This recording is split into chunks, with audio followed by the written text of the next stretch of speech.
നമസ്കാരം മാന്യ പ്രേക്ഷകരെ, വലിയ സ്നേഹ നമസ്കാരം. നോക്കൂ, നമ്മൾ ഇന്ന് ഒരു വലിയ ചരിത്ര സംഭവം പോലും കണ്ടു. അമ്മ എന്ന് പറയുന്ന സിനിമ സംഘടനയിലെ ഭാരവാഹികൾ പൂർണ്ണമായിട്ട് രാജിവെച്ച് പോയി, ഒഴിഞ്ഞ് നാണം കെട്ട് മാനം കെട്ട് ഇറങ്ങിപ്പോയ ഒരു അവസ്ഥ കണ്ടു എന്നുള്ളതാണ്.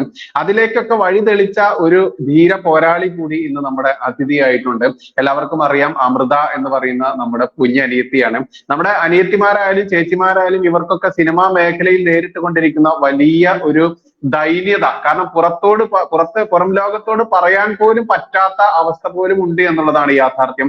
പല പ്രേക്ഷകരും ഇത്തരത്തിൽ സത്യങ്ങൾ വിളിച്ചു പറയുന്ന നമ്മുടെ സഹോദരിമാരുടെ ഓരോ വീഡിയോയ്ക്ക് താഴെ വന്ന് കമന്റ് ഇടുന്നത് എന്റെ ശ്രദ്ധയിൽപ്പെടാറുണ്ട്. എന്തുകൊണ്ട് ഇവർ അന്ന് പറഞ്ഞില്ല, എന്തുകൊണ്ടാണ് ഇപ്പോൾ പറയുന്നത്, എന്തുകൊണ്ട് നിയമത്തിന്റെ വഴി പോകുന്നില്ല എന്നുള്ളതൊക്കെ.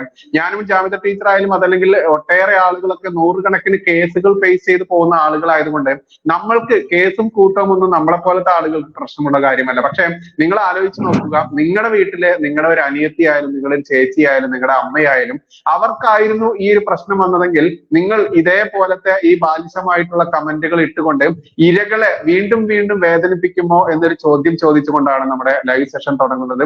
നമ്മുടെ വിശിഷ്ട അതിഥിയായിട്ട് അമൃത വന്നിട്ടുണ്ട്. രാമസിംഹൻജി കുറച്ച് സമയത്തിനുള്ളിൽ കയറും എന്നുള്ള പ്രതീക്ഷയാണ്. ടീച്ചറെ, എങ്ങനെയാണ് അമൃതയുടെ വിഷയം? അമൃതയോട് ടീച്ചർ തന്നെ ചോദിച്ചോളൂ, എന്നിട്ട് അങ്ങനെ തുടങ്ങാം നമുക്ക്. ഞാന് എല്ലാ പ്രേക്ഷകർക്കും വീണ്ടും ഒരിക്കൽ കൂടി നമ്മുടെ പ്രോഗ്രാമിലേക്ക് സ്വാഗതം. ഞാൻ ഇതൊക്കെ ബൈജു നമ്മുടെ മദ്രസകളിൽ മാത്രമേ കണ്ടിട്ടുള്ളൂ. ഇത് ഏതാണ്ട് ഒരു പടക്കക്കടയ്ക്ക് തീ കൊടുത്തതുപോലെയായി. അമ്മ പെറ്റ മക്കളെല്ലാം പിഴച്ചു പോയോ എന്ന് ചോദിക്കേണ്ടുന്ന സാഹചര്യത്തിലാണ് നമ്മൾ നിൽക്കുന്നത്. ഇപ്പൊ മദ്രസയിൽ വിടുന്ന കുട്ടികളെ മുഴുവനും ഉസ്താദുമാർ ഉപ്പ് നോക്കുമെന്നാണ് സാധാരണഗതിയിൽ പറയാറുള്ളത്. അതുപോലെ 3000 പെണ്ണുങ്ങളുമായി അഴിഞ്ഞാട്ടം, സ്ക്രീനിന് മുമ്പിൽ മാത്രമല്ല അതിന് പിന്നിലും ഇവർ അതിനേക്കാൾ വലിയ കാമവെറിയന്മാരും അഭിനേത്രികളുമാണ് എന്നിവർ തെളിയിച്ചുകൊണ്ടിരിക്കുക. ഒരുപക്ഷെ ജസ്റ്റിസ് ഹേമ കമ്മിറ്റി റിപ്പോർട്ട് പോലെ ഒരു ആയിഷ കമ്മിറ്റി റിപ്പോർട്ട് കൂടി മദ്രസയിൽ വേണം എന്ന് വാദിക്കുന്ന ഒരാളാണ് ഞാൻ.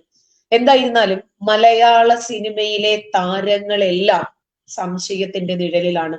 കാരണം ഓരോ നടിമാരും, പിന്നിര നടിമാരായാലും മുൻനിര നടിമാരായാലും, അവര് വാ തുറക്കുമ്പോഴേക്ക് ഇവർക്ക് ICU ബുക്ക് ചെയ്യേണ്ടുന്ന ഒരു സാഹചര്യം വരുന്നുണ്ട്. ഇവരൊക്കെ ആശുപത്രിയിലാണ്. നേരത്തെ തന്നെ ആശുപത്രി ബുക്ക് ചെയ്തിട്ട് പിന്നെ മൗനവ്രതത്തിലാണ് ഇവരൊക്കെ. എന്തായിരുന്നാലും ഇത്തരം റിപ്പോർട്ടുകളൊക്കെ പുറത്തു വന്നപ്പോൾ ധൈര്യപൂർവം ദുരനുഭവങ്ങൾ തുറന്നു പറഞ്ഞ് മലയാള സിനിമാ മേഖലയിലെ സ്ത്രീകൾ എത്തുന്നത് ഒരു വലിയ വലിയ കാര്യം തന്നെയാണ്. കാരണം കുറ്റക്കാർ എത്ര ഉന്നതന്മാരായിരുന്നാലും ശരി, അവർക്കെതിരെ ശബ്ദിക്കുമ്പോൾ നമുക്കുണ്ടാകുന്ന ബുദ്ധിമുട്ടുകൾ, പ്രയാസങ്ങൾ, പ്രതിസന്ധികൾ, സമൂഹത്തിന്റെ ഒരു തരം ഒളിഞ്ഞു നോട്ടങ്ങൾ, അവരുടെ രൂക്ഷമായിട്ടുള്ള ലൈംഗിക വൈകൃതങ്ങളോടുകൂടിയുള്ള സംസാരങ്ങൾ, ഇതിനെ ഒക്കെ ഫേസ് ചെയ്തിട്ട് വേണം ഇവർ ഈ യാഥാർത്ഥ്യം തുറന്നു പറയാൻ. ഒന്നാമത് അവർ ഇരകളാണ്. വീണ്ടും വീണ്ടും നമ്മൾ അവരെ വേട്ടയാടിക്കൊണ്ടിരിക്കുന്നു. നമ്മൾ ചോദിക്കുന്നു, എന്തുകൊണ്ടാണ് നിങ്ങൾ ഇത് നേരത്തെ പറയാതിരുന്നത്? ഒരുപക്ഷെ മദ്രസയിലെ കുഞ്ഞുങ്ങളെ പോലെ ഇന്നലെ മറ്റൊരു സ്ത്രീ പറയുന്നുണ്ടായിരുന്നു, ഞാൻ ചെറിയ പ്രായത്തിലായിരുന്നു പീഡിപ്പിക്കപ്പെട്ടത്, ആ സമയത്ത് എനിക്ക് തുറന്നു പറയാൻ പറ്റിയില്ല, പിന്നെ തുറന്നു പറഞ്ഞപ്പോഴൊന്നും ആരും അംഗീകരിച്ചുമില്ല. കാരണം അവരൊരുപാട് ഉന്നതന്മാരാണ്. അതുകൊണ്ട് ജൂനിയർ ആർട്ടിസ്റ്റുമാർ മുതൽ മുൻനിര താരങ്ങൾ വരെ ലൈംഗിക പീഡനങ്ങൾ അടക്കം മാധ്യമങ്ങൾക്ക് മുന്നിൽ അവരനുഭവിക്കേണ്ടി വന്ന പ്രതിസന്ധികൾ ഇന്ന ആളുകൾ കാരണമാണ് എന്ന് തുറന്നു പറയുമ്പോൾ നമ്മൾ അതിനെ ഹൃദ്യമായി സ്വാഗതം ചെയ്യണം. കാരണം ഇവര് നമ്മുടെ ആരൊക്കെയോ ആണ്. ഒരുപക്ഷെ മകളായേക്കാം, സഹോദരിയായേക്കാം. അങ്ങനെ വേണം നമ്മൾ ഇരകളോടൊപ്പം നിൽക്കാൻ. ഇത് ഇരകളോടൊപ്പം ഓടുകയും വേട്ടക്കാരോടൊപ്പം നിലയുറപ്പിക്കുകയും ചെയ്യുന്ന ഒരു രീതിയാണ് നമ്മൾ പൊതുവെ കണ്ടുവരുന്നത്. ബംഗാളികൾക്ക് നമ്മൾ പണി കൊടുക്കാറുണ്ട്. ഇപ്പൊ ഒരു ബംഗാളി നടി പണി കൊടുത്ത ഒരു മലയാള സംവിധായകനെയാണ് നമ്മൾ കാണുന്നത്. അപ്പൊ എല്ലാ മേഖലകളിലും ഉണ്ട് ഇത്തരം ചൂഷണങ്ങൾ. പ്രത്യേകിച്ച് നമ്മൾ വിചാരിക്കുന്നത് സിനിമാ മേഖലയിലുള്ള ആളുകളൊന്നും ഇത്തരക്കാരല്ല എന്നാണ്.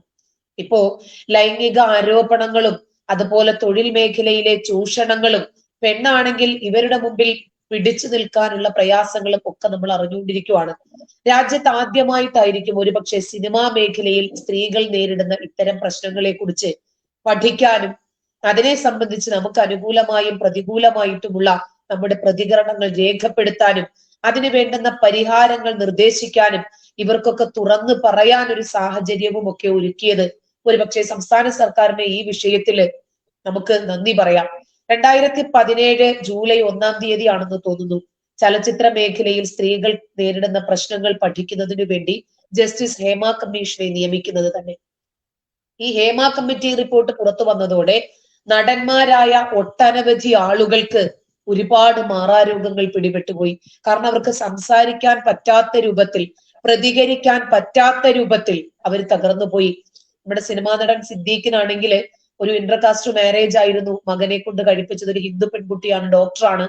അവരുടെ കുടുംബം തകർന്നു. എത്ര കുടുംബങ്ങൾ തകർത്തതിന്റെ പ്രതിസന്ധിയാണ് ഇവരിന്ന് അനുഭവിച്ചു കൊണ്ടിരിക്കുന്നത്. മണിയമ്പിള്ള രാജു ആണെങ്കിലും മുകേഷ് ആണെങ്കിലും അവരിൽ നിന്നും അനുഭവിക്കേണ്ടി വന്ന യാതനകൾ, എനിക്ക് തോന്നുന്നു മദ്രസയിൽ നിന്ന് സിദ്ദീഖ് കുറച്ച് പാരച്യൂട്ട് വെളിച്ചെണ്ണയുമായിട്ടാണ് സിനിമയിലേക്ക് കയറിയത്. ചുട്ടയിലെ ശീലം ചുടല വരെ എന്നല്ലേ, പഠിച്ചത് അവർക്ക് പാടിയേ പറ്റൂ. ഒരുപാട് ആരോപണങ്ങൾ ഉയർന്നു വന്ന സാഹചര്യത്തിൽ അതിന്റെ ജീവിച്ചിരിക്കുന്ന ഇരയാണ് അമൃത. ഒരുപക്ഷെ നമ്മളെക്കാൾ കൂടുതൽ അനുഭവസ്ഥയായിട്ടുള്ള ഇവരുടെയൊക്കെ എല്ലാ മുഖങ്ങളും, അതിന്റെ വൈകൃതങ്ങളും അതിന്റെ അഭിനയങ്ങളും നടനകാന്തിയുടെ വിസ്മയങ്ങളൊക്കെ കാണുകയും അനുഭവിക്കുകയും ചെയ്ത ഒരു വ്യക്തിയായിരിക്കണം അമൃത. അതുകൊണ്ട് നമ്മളെക്കാൾ കൂടുതലായി ഈ വിഷയങ്ങൾ പ്രേക്ഷകരുമായി പങ്കുവെക്കേണ്ടത് അമൃത തന്നെയാണ്. അമൃത പറയൂ. അമൃത, എങ്ങനെയാണ് അമൃത ഈ ഒരു ചാനലുകളിലൂടെയൊക്കെ നമ്മളിത് കണ്ടതാണ്, എന്നിരുന്നാൽ പോലും നമ്മുടെ കാണാത്ത പ്രേക്ഷകരിലേക്ക് അമൃതയെ കൂടി ഒന്ന് പരിചയപ്പെടുന്ന ഒരു വാക്കുകൾ കൂടി ആവുമല്ലോ. എങ്ങനെയാണ് അമൃതയ്ക്ക് ആ ഒരു പ്രോബ്ലം വന്നിട്ടുള്ളത്? എങ്ങനെയാണ് അത് ഫേസ് ചെയ്തത്? എങ്ങനെയാണ് അത് തരണം ചെയ്യാൻ പറ്റിയത്? ഞാനൊരു 1 വർഷമായിട്ടേ ഉള്ളൂ ഈ മേഖലയിലേക്ക് കേറിയിട്ട്. അപ്പം തുടക്കത്തിൽ തന്നെ ജൂനിയർ ആർട്ടിസ്റ്റ് ആയിട്ടാണ് പോകുന്നത്. ക്രൗഡ് വർക്ക് ആയിട്ടാണ് അവിടെ ഇവിടെ നിൽക്കുന്നതും പാസ് ചെയ്യുന്ന റോൾ മാത്രമേ നമുക്ക് കിട്ടാറുള്ളൂ. അപ്പം നമ്മളിപ്പോ ഏതെങ്കിലും ഒരു വർക്ക് ചെയ്യുകയാണെങ്കിലും ഏത് മേഖലയായാൽ പോലും നമ്മൾ വർക്ക് ചെയ്യുന്നതിന് നമുക്ക് അതിൻ്റെതായ ഒരു അഭിമാനം എന്ന് പറയുന്ന ഒരു കാര്യമുണ്ട്. അപ്പൊ ഈ ഫിലിം ഫീൽഡിലേക്ക് വരുമ്പോഴത്തേക്കും നമ്മൾ ജൂനിയർ ആർട്ടിസ്റ്റ് ആണ്, ഓക്കെ, നമുക്ക് തരുന്ന പേയ്മെന്റ് മറ്റ് ആർട്ടിസ്റ്റുകൾക്ക് കൊടുക്കുന്നതിനേക്കാൾ കുറവായിരിക്കും. എങ്കിൽ പോലും നമുക്ക് പറഞ്ഞിട്ടുള്ള തുക, ഇപ്പം ജൂനിയർ ആർട്ടിസ്റ്റിനെ സംബന്ധിച്ചിടത്തോളം മാക്സിമം വരുന്ന 2000-3000 ഒക്കെ അവർ കൊടുക്കുന്നുണ്ട്. പ്രൊഡ്യൂസർ നേരിട്ട് കോർഡിനേറ്റേഴ്സിന് കയ്യിൽ കൊടുക്കും. പക്ഷെ നമുക്കത് കിട്ടുന്നത് ഒരു 500 രൂപ എന്നുള്ള രീതിയിലാണ് നമുക്ക് തരുന്നത്. അപ്പം അത് പോട്ടെ, നമുക്ക് കുറച്ച് പൈസയാണ് തരുന്നതെങ്കിൽ പോലും നമുക്ക് നമ്മളോട് പെരുമാറുന്ന ഒരു രീതി, ഒരു മനുഷ്യൻ എന്നുള്ള ഒരു വാല്യൂ തരാതെ, കിട്ടിയില്ലേ, ക്യാഷ് കിട്ടിയില്ല എന്നാ പൊക്കോ എന്ന് പറയുന്ന ഒരു അടിമകളോട് പെരുമാറുന്ന രീതികൾ എന്നെ സംബന്ധിച്ചിടത്തോളം എനിക്കത് ഒരിക്കലും സഹിക്കാൻ പറ്റുന്ന ഒരു കാര്യമല്ല. നമ്മൾ അഭിമാനം വേണ്ടിയിട്ട് നമ്മൾ ഒരു സ്ഥലത്ത് നമ്മൾ നിൽക്കൂല. അപ്പൊ ഞാൻ അങ്ങനെയാണെങ്കിൽ ഈ ഒരു ഫീൽഡ് നമ്മൾ തുടരണ്ട എന്നുള്ള ഒരു രീതിയിൽ ഞാൻ മാറി നിന്നൊരു സമയം. അതായത് നമുക്ക് ക്യാരക്ടർ റോളോ അല്ലെങ്കിൽ നല്ല ഒരു ഡയലോഗ് സീനോ എങ്ങനെയെങ്കിലും കിട്ടുകയാണെങ്കിൽ നമുക്ക് പോവാം എന്നുള്ള രീതിയിൽ ഞാൻ മാറി നിൽക്കുന്ന എനിക്ക് ഒരു പ്രൊഡ്യൂസറിന് അപ്പൊ ഞാൻ പ്രൊഡ്യൂസറാണ്, ഷൈജു ആണ്. നല്ല ക്യാരക്ടർ റോള് വരുന്നുണ്ട്. അപ്പോ അമ്പത്തേക്ക് താല്പര്യം ഉണ്ടോ എന്ന് ചോദിച്ചു. അപ്പൊ ഞാൻ പറഞ്ഞു, സാർ നിങ്ങൾ സംസാരിച്ചോളൂ, ഡീറ്റെയിൽ കാര്യങ്ങൾ പറയണമെന്നുണ്ടെങ്കിൽ സംസാരിച്ചോളൂ എന്ന് പറഞ്ഞു. അപ്പൊ പറഞ്ഞു അവിടെ കോൾ ചെയ്യണം, എന്തായാലും ടെക്സ്റ്റ് ചെയ്യാൻ പറ്റില്ല, കോൾ ചെയ്യണം എന്ന് പറഞ്ഞു. അപ്പൊ ഞാൻ പറഞ്ഞു അങ്ങനെയാണെങ്കിൽ പിന്നെ നിങ്ങൾ കോൾ എന്താണ്, എനിക്ക് 10 മണിക്ക് ശേഷം കോൾ എനിക്ക് അലൗഡ് അല്ല, അതുകൊണ്ട് നിങ്ങൾ വോയിസ് വിട്ടോളൂ എന്ന് പറഞ്ഞു. വോയിസ് വിട്ടോളൂ, ടെക്സ്റ്റ് ചെയ്യാൻ സാറിന് ബുദ്ധിമുട്ടുണ്ടെങ്കിൽ നിങ്ങൾ വോയിസ് വിട്ടോളൂ, ഞാനത് ഇയർഫോണിൽ ഞാൻ കേട്ട് ഞാൻ ടെക്സ്റ്റ് ചെയ്തോളാം എന്ന് ഞാൻ പറഞ്ഞു. അപ്പോഴേക്കും പുള്ളിക്കാരൻ പറഞ്ഞു, എന്താ സിനിമ കാര്യം പറയാനല്ലേ, വർക്കിന്റെ കാര്യം പറയാനില്ല, അതിനെന്താ, എന്ത് സിനിമയായാലും വർക്കിന്റെ കാര്യമായാലും എന്റെ വീട്ടിൽ 10 മണിക്ക് ശേഷം 12 മണിക്ക് ശേഷം ഒന്നും സംസാരിക്കാൻ എനിക്ക് അലൗഡ് അല്ല എന്ന് ഞാൻ പറഞ്ഞു. അപ്പം പറഞ്ഞു അങ്ങനെയാണെങ്കിൽ വർക്ക് ക്യാൻസൽ ചെയ്യാം, ഈ വർക്ക് വേണ്ട, നമുക്ക് അടുത്ത വർക്ക് പറയാമെന്ന്. അപ്പൊ ഞാൻ ഓക്കെ പറഞ്ഞു. അങ്ങനെ അവര് ക്ലോസ് ചെയ്തു. പിന്നെ ഈ 2 ദിവസം കഴിഞ്ഞപ്പോഴത്തേക്ക് ഇയാളെ വീണ്ടും വിളിച്ചു. അമൃത, ഞാൻ അന്ന് വിളിച്ച ഷൈജു ആണ്, പിന്നെ ഒരു വർക്കുണ്ട്, പിന്നെ അത്യാവശ്യം നല്ല റോളാണ്, അപർണ ബാലമുരളിയുടെ ക്ലോസ് ഫ്രണ്ട് ആയിട്ടാണ് ക്യാരക്ടർ വന്നേക്കുന്നത് എന്ന് പറഞ്ഞു. ഓക്കെ സാർ, ഞാൻ ഓക്കെ ആണ് എന്ന് പറഞ്ഞു. അങ്ങനെയാണെങ്കിൽ അമൃതയ്ക്ക് പറഞ്ഞേക്കുന്ന തുക എന്ന് പറയുന്നത് 2,40,000 രൂപയാണ്. ഡെയിലി 30,000 രൂപ വെച്ചിട്ടാണ് തരുന്നത്. 50,000 രൂപ അഡ്വാൻസ് എഗ്രിമെന്റ് തരാമെന്ന് പറഞ്ഞു. അപ്പം ഓക്കെ ആണ് എന്ന് പറഞ്ഞു. അപ്പം പറഞ്ഞു എഗ്രിമെന്റ് എപ്പോഴാന്ന് വെച്ചാൽ അമൃത പറഞ്ഞോളൂ എപ്പോഴാ എഴുതണ്ടേ. ഞാൻ പറഞ്ഞു അങ്ങനെയാണ് സാർ തീരുമാനിച്ചോളൂ, എനിക്ക് എപ്പോഴായാലും കുഴപ്പമില്ല എന്ന് പറഞ്ഞു. അപ്പോഴേക്കും പുള്ളിക്കാരൻ പറഞ്ഞു, എടാ ഒരു വിഷയം എന്താ വെച്ചാല് അമൃതയ്ക്ക് അറിയാവുന്നതല്ലേ ഈ അഡ്ജസ്റ്റ്മെന്റ് കാര്യങ്ങളൊക്കെ ചോദിക്കുകയാണെങ്കിൽ അമൃത തയ്യാറാക്കുന്നു ചോദിച്ചു. അപ്പൊ ഞാൻ പറഞ്ഞു എന്ത് അഡ്ജസ്റ്റ്മെന്റ് ആണ് സാർ ഉദ്ദേശിക്കുന്നത്. അപ്പൊ പറഞ്ഞു എടാ അത് ഫിലിം ഫീൽഡ് അല്ലേ, അമൃതയ്ക്ക് അറിയാവുന്നതല്ലേ എന്ന് പറഞ്ഞു. അപ്പൊ ഞാൻ പറഞ്ഞു എന്ത് ഫിലിം ഫീൽഡിൽ എന്താ വിഷയം, എന്താ പ്രശ്നം എന്താ. അപ്പം പറഞ്ഞു എടാ അത് എങ്ങാനും ഡയറക്ടർ സൈഡിൽ നിന്നോ മറ്റാരെങ്കിലും സൈഡിൽ നിന്നോ ഫിസിക്കലി ആവശ്യപ്പെടുകയാണെങ്കിൽ, ശാരീരികമായിട്ട് എന്തെങ്കിലും ആവശ്യപ്പെടുകയാണെങ്കിൽ കൂടെ കിടക്കാനോ കിടക്ക പങ്കിടാനോ ചോദിക്കുകയാണെങ്കിൽ അമൃത തയ്യാറല്ലേ. ഞാൻ അയ്യോ സാർ ഞാൻ അങ്ങനെ ഉദ്ദേശിച്ചിട്ടല്ല ഈ ഫിലിം ഫീൽഡിലേക്ക് വന്നത്, എനിക്ക് അഭിനയിക്കാൻ നല്ല താല്പര്യമുണ്ട്, പക്ഷെ ഈ വക കാര്യങ്ങൾക്ക് ഞാൻ എന്തായാലും ഇല്ല എന്ന് പറഞ്ഞു. അപ്പൊ അങ്ങനെയാണെങ്കിൽ അമൃത വേണ്ട, ഓക്കെ പ്രശ്നമില്ല, പിന്നെ വേറെ ആൾക്കാർ അഡ്ജസ്റ്റ്മെന്റ് തയ്യാറായ പെൺപിള്ളേര് വേറെ ഉണ്ട്. അപ്പൊ ഞാൻ പറഞ്ഞു സാർ നിങ്ങൾ ഇങ്ങനെ ഈ ഒരു അനീതി കാണിക്കുന്നത് പെൺപിള്ളേരോട് മാത്രം, അല്ലെങ്കിൽ നിങ്ങൾ ഇങ്ങനെ ആൺപിള്ളേരോട് അഡ്ജസ്റ്റ്മെന്റ് ചോദിക്കോ, പെൺപിള്ളേരോട് മാത്രം ഇങ്ങനെ ഈ ഒരു അനീതി ക്രൂരത നിങ്ങൾ കാണിക്കുന്നത് തെറ്റല്ലേ എന്ന് ഞാൻ പറഞ്ഞു. അപ്പം പറഞ്ഞു എടാ അത് നിങ്ങൾക്ക് ഇത്രയും ഞങ്ങൾ തുക പ്രൊവൈഡ് ചെയ്യുന്നതല്ലേ, നിങ്ങൾ ഈ ജൂനിയർ ആർട്ടിസ്റ്റിൽ നിന്ന് ഒരു നടിയിലേക്ക് മാറുകയാണ്, അപ്പൊ നിങ്ങൾ വേറൊരു ഇനി നിങ്ങൾക്ക് മൂവിയിൽ ചാൻസ് കിട്ടും, നിങ്ങൾ വലിയൊരു ഫേമസ് ആകും, അപ്പോ വലിയ തുക ഞങ്ങൾ നിങ്ങൾക്ക് തരുന്നതാ, ഞങ്ങൾക്ക് അതിന്റെ ഒന്നും ആവശ്യമില്ല, പക്ഷെ ഞങ്ങൾക്ക് ഇത്രയും തുക ഞങ്ങൾ തരുമ്പം നിങ്ങൾ അതിന് തയ്യാറാവണ്ടേ. അപ്പൊ ഞാൻ പറഞ്ഞു അങ്ങനെയാണ് സാർ നിങ്ങൾ തുക തരണ്ട, ഞാൻ നിങ്ങൾക്ക് ഫ്രീ ആയിട്ട് അഭിനയിച്ചില്ല, നിങ്ങൾ തുക തരുന്നത് കൊണ്ടാണ് നിങ്ങൾ എനിക്ക് ഇങ്ങനെ അഡ്ജസ്റ്റ്മെന്റ് ചോദിക്കുന്നെങ്കിൽ നിങ്ങൾ തുക തരണ്ട, ഞാൻ ഫ്രീ ആയിട്ട് അഭിനയിച്ച് തരാമെന്ന് പറഞ്ഞു. അപ്പം പറഞ്ഞു അയ്യോ അമൃത അത് അങ്ങനെയല്ല, ഫിലിമിന്റെ ഒരു രീതി അങ്ങനെയാണ്, അപ്പോ അഡ്ജസ്റ്റ്മെന്റ് തയ്യാറായവർ വേറെ ഉണ്ട്, അമൃതയ്ക്ക് ഇങ്ങനെ ഒരു ഈ കഥാപാത്രത്തിന് പറ്റിയ ഒരു ഫേസ് ആണ് അമൃതയുടേത്, അതുകൊണ്ടാണ് അമൃത ഈ അഡ്ജസ്റ്റ്മെന്റ് തയ്യാറായ ആൾക്കാർക്ക് പിന്നെ അഭിനയിക്കാനുള്ള കഴിവില്ല, അതുകൊണ്ടൊക്കെ തന്നെയാണ് അമൃതനെ ഒന്ന് വിളിച്ചു നോക്കിയത്, പക്ഷെ അമൃതയ്ക്ക് താല്പര്യമില്ലെങ്കിൽ വേണ്ട, ഞങ്ങൾ അവരെ വെച്ച് അഡ്ജസ്റ്റ് ചെയ്തോളാം. അപ്പൊ അങ്ങനെ ആയിക്കോട്ടെ, നിങ്ങൾ അവരെ വെച്ച് അഡ്ജസ്റ്റ് ചെയ്തോളൂ എന്ന്. അപ്പം പറഞ്ഞു അമൃത പിന്നെ ഇനി എന്തെങ്കിലും നല്ല വേറെ എന്തെങ്കിലും ചെറിയ സീനുള്ള റോള് കിട്ടുകയാണെങ്കിൽ അമൃതനെ വിളിക്കാം, ചെറിയ 3000-2000 ഒക്കെ ഡെയിലി വരുന്ന രീതിയിലുള്ള റോള് കിട്ടുകയാണെങ്കിൽ അമൃതനെ വിളിക്കാം എന്ന് പറഞ്ഞു. ഓക്കെ സാർ എന്ന് പറഞ്ഞ് ഞാൻ ക്ലോസ് ചെയ്തു. അതാണ് ഉണ്ടായത്, ഫസ്റ്റ് ഒരു അനുഭവം ഉണ്ടായത് അതാണ്. ഓക്കെ, ഇത് വെച്ചാൽ നമുക്കറിയാം. അങ്ങനെ പറഞ്ഞോളൂ. അന്ന് എനിക്ക് ആ ഒരു സംഭവം ഉണ്ടായപ്പോഴത്തേക്ക് എനിക്ക് ഭയങ്കര ഒരു വിഷമം ഉണ്ടായിരുന്നു. കാരണം അത് എനിക്ക് ഉറക്കമില്ലാത്തൊരു പോലെയായിരുന്നു. കാരണം നമ്മളൊക്കെ പ്രതികരിക്കാന്ന് പറയുമ്പോ ഈ വക കാര്യങ്ങളൊക്കെ നമ്മൾ നേരിടുന്നത് ആരെങ്കിലും നമ്മളോട് ഒരു മോശമായ രീതിയിൽ പെരുമാറുകയോ സംസാരിക്കുകയോ നോക്കുകയോ ചെയ്തു കഴിഞ്ഞാൽ നമ്മുടെ പ്രതികരണം ഇങ്ങനെയല്ല ഉണ്ടാവാറ്. അപ്പൊ വളരെ മാന്യമായ രീതിയിൽ നമ്മളോട് അഡ്ജസ്റ്റ്മെന്റ് ചോദിക്കുന്നു, മാന്യമായ രീതിയിൽ നമ്മളത് അയ്യോ ഞാൻ അത് തയ്യാറല്ല എന്ന് പറയുന്ന ഒരു സാഹചര്യം എന്ന് പറയുന്നത് അത് വലിയൊരു വിഷമം ഉണ്ടാക്കുന്നത്. നമ്മൾ സ്ത്രീയെ സംബന്ധിച്ചോളം നമുക്കത് ഭയങ്കര വിഷമം തന്നെയാണ്. നമ്മൾ നേരിടുമ്പോഴേ നമുക്കത് മനസ്സിലാവും. മാന്യമായിട്ട് നമ്മളത് ഡീൽ ചെയ്യാന്ന് പറയുന്നത് അത് ഒരാൾക്ക് സഹിക്കാൻ പറ്റൂല. അപ്പൊ എനിക്ക് ആ ഒരു സമയത്ത് ഞാൻ പറഞ്ഞു പോയത് ഇങ്ങനെയായിരുന്നു ഞാൻ പറയേണ്ടിയിരുന്നത് എന്ന് പോലും ഞാൻ ചിന്തിച്ചു പോയി. അപ്പൊ ഞാനിത് അമ്മയോട് ഡിസ്കസ് ചെയ്തു. അപ്പൊ അമ്മ പറഞ്ഞു അമൃത നീ ഇൻസ്റ്റാഗ്രാമിലോ അല്ലെങ്കിൽ യൂട്യൂബിലോ ഏതെങ്കിലും ചാനലിൽ നീ ഒരു വീഡിയോ ചെയ്ത് നീ പോസ്റ്റ് ചെയ്യും, ഇങ്ങനെ ഒരു സംഭവം ഉണ്ട്, എല്ലാരും ഒന്ന് അറിയട്ടെ എന്നുള്ള രീതിയിൽ പറഞ്ഞു. അപ്പോ എനിക്ക് ഒന്ന് നമ്മളിപ്പോ ഒന്ന് സംസാരിച്ചു കഴിഞ്ഞാൽ നമ്മൾ പലപ്പോഴും കണ്ടിട്ടുണ്ട്, നമ്മൾ സ്ത്രീകൾ പ്രതികരിക്കുന്നപ്പോഴത്തേക്കും പൊതുയിടങ്ങളിലൊക്കെ എന്തെങ്കിലും സ്ത്രീകൾ പ്രതികരിക്കുന്ന സമയത്ത് പലരും നോക്കുകുത്തികളായി നിൽക്കുന്ന സാഹചര്യം ഞാൻ കണ്ടിട്ടുണ്ട്. അപ്പോ അങ്ങനെയുള്ള ഒരു സിറ്റുവേഷൻ എനിക്ക് വരുമോ, എന്റെ കൂടെ ആരെങ്കിലും ഉണ്ടാകുമോ എന്നുള്ള ഒരു പേടി കൊണ്ടാണ് ഞാൻ അന്ന് അത് ചെയ്യാതിരുന്നത്. അപ്പൊ ഈ ഒരു സാഹചര്യത്തിൽ ഇങ്ങനെ ഈ മേഖലയിൽ ആൾക്കാര് പ്രതികരണമായിട്ട് വരുന്ന സമയത്ത് എല്ലാവരും ഒറ്റക്കെട്ടായി നിൽക്കുന്നു എങ്കിൽ തീർച്ചയായിട്ടും എനിക്കത് എന്റെ ഭാഗത്തു നിന്ന് എനിക്കൊരു പ്രതികരണം ഇല്ല എങ്കിൽ എനിക്കത് മനസാക്ഷിക്ക് നിരക്കാത്ത ഒരു സംഭവമായി മാറും. അത് എനിക്കത് ഒരിക്കലും ഞാൻ പ്രതികരിച്ചിട്ടില്ല എങ്കിൽ. അപ്പൊ ഈ ഒരു സാഹചര്യത്തിൽ എനിക്കങ്ങനെ പറ്റിയത് എനിക്കത് വലിയൊരു അഭിമാനം തന്നെയാ തോന്നുന്നത്.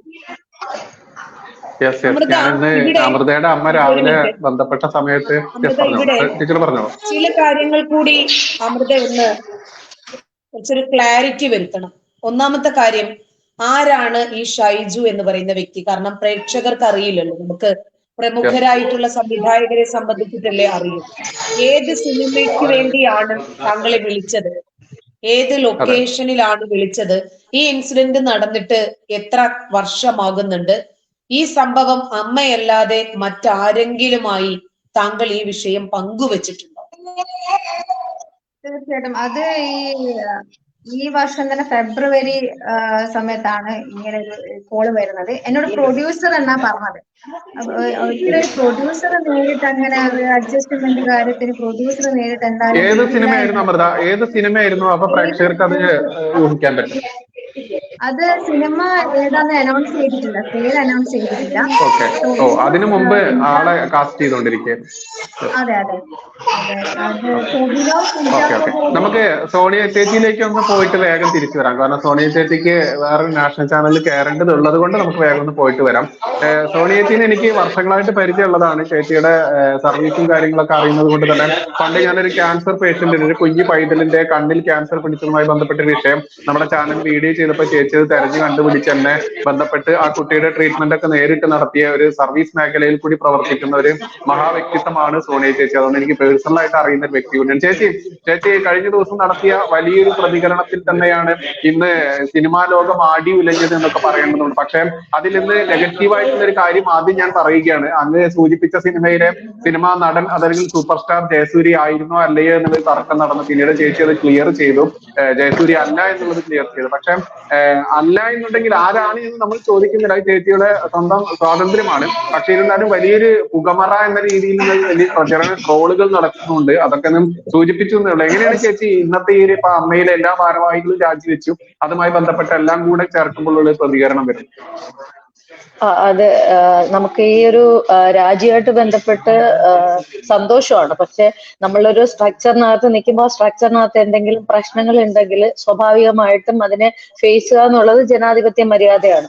അപ്പോ ലാലേട്ടൻ അടക്കമുള്ള ആളുകൾ അങ്ങനത്തെ ഒരു മര്യാദയുടെ ഭാഗത്തേക്ക് പോയതിൽ നമുക്ക് വ്യക്തിപരമായിട്ട് എനിക്ക് സന്തോഷമുണ്ട്. ഞാൻ ആ സ്ട്രക്ചറിന്റെ ഭാഗമല്ല. പക്ഷെ നമ്മളിപ്പോ സംസാരിച്ചുകൊണ്ടിരിക്കുന്നതെല്ലാം അതുമായിട്ട് കണക്റ്റഡ് ആയ ഒരു വിഷയം ആയതുകൊണ്ട് തന്നെ പിന്നെ ഇപ്പൊ മാധ്യമങ്ങൾ കാണിക്കുന്ന ബ്രേക്കിംഗ് ന്യൂസ് എന്ന് പറഞ്ഞ് കാണിക്കുന്നത് ഞാൻ ജയസൂര്യ അല്ല എന്നുള്ളൊരു വാക്ക് എന്റെ വായിന്ന് വീണിട്ടില്ല, ആണെന്നും ഞാൻ പറഞ്ഞിട്ടില്ല.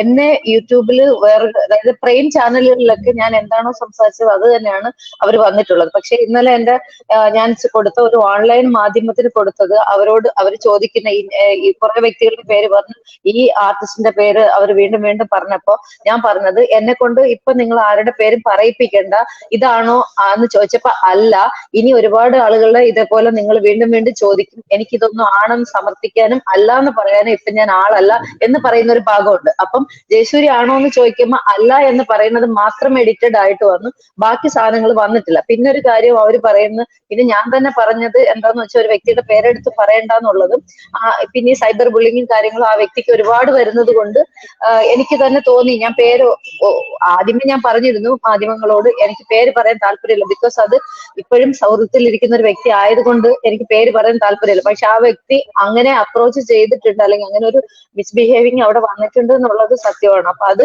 പറയണം മാധ്യമങ്ങളോട്. അതായത് ഈ സിനിമാ മേഖലയിൽ ഒന്നും ഒരു പ്രശ്നങ്ങളും ഇല്ലാന്നൊരു വെള്ളപൂശൽ വന്നത് കൊണ്ടാണ്, തെറ്റുകൾ സംഭവിക്കുന്നുണ്ട്, തിരുത്തപ്പെടണം എന്നുള്ളത് കൊണ്ട് മാത്രമാണ് ഞാനിപ്പോ 2013 നടന്നൊരു സംഭവം വീണ്ടും നമ്മൾ ആവർത്തിച്ചത്. അപ്പൊ ഇന്നലെ കൊടുത്ത മാധ്യമത്തിൽ വന്ന അത്രയും ഭാഗം വെച്ചിട്ട് അവർ കൊടുത്തിരിക്കുന്നത് സോണിയ മൽഹാർ നിഷേധിച്ചു, ജയസൂര്യ അല്ല, ആണെന്നും അല്ലെന്നും ഞാൻ പറഞ്ഞില്ലല്ലോ. പിന്നെ ഞാൻ പറഞ്ഞു വെച്ചതിന്റെ കുറെ കാര്യങ്ങൾ കട്ട് ചെയ്ത് മാറ്റി. പിന്നെ അടുത്ത ഞാൻ തന്നെ പറഞ്ഞു, ഈ ഒരുപാട് സൈബർ ബുള്ളിങ് വരുമ്പോ അത് മോശമാണ്.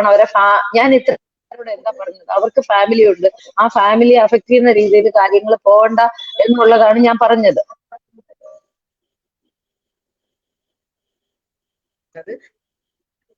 വളരെ കൃത്യമായിട്ട് എല്ലാ ഓൺലൈൻ മാധ്യമങ്ങൾ, അത് ലോക്കൽ ചാനലിൽ നിന്ന് പോയി മനോരമ, മാതൃഭൂമി, ഏഷ്യാനെറ്റ് അടക്കമുള്ള എല്ലാവരുടെയും അവരുടെ പേജുകളിൽ അത് റിട്ടേൺ മെസ്സേജ് ആയിട്ട് എല്ലാവരും എനിക്ക് അയച്ചു തന്നുകൊണ്ടിരിക്കും ഞാൻ ഇങ്ങനെ ഒരു സ്റ്റേറ്റ്മെന്റ് കൊടുത്തു എന്നുള്ളത്.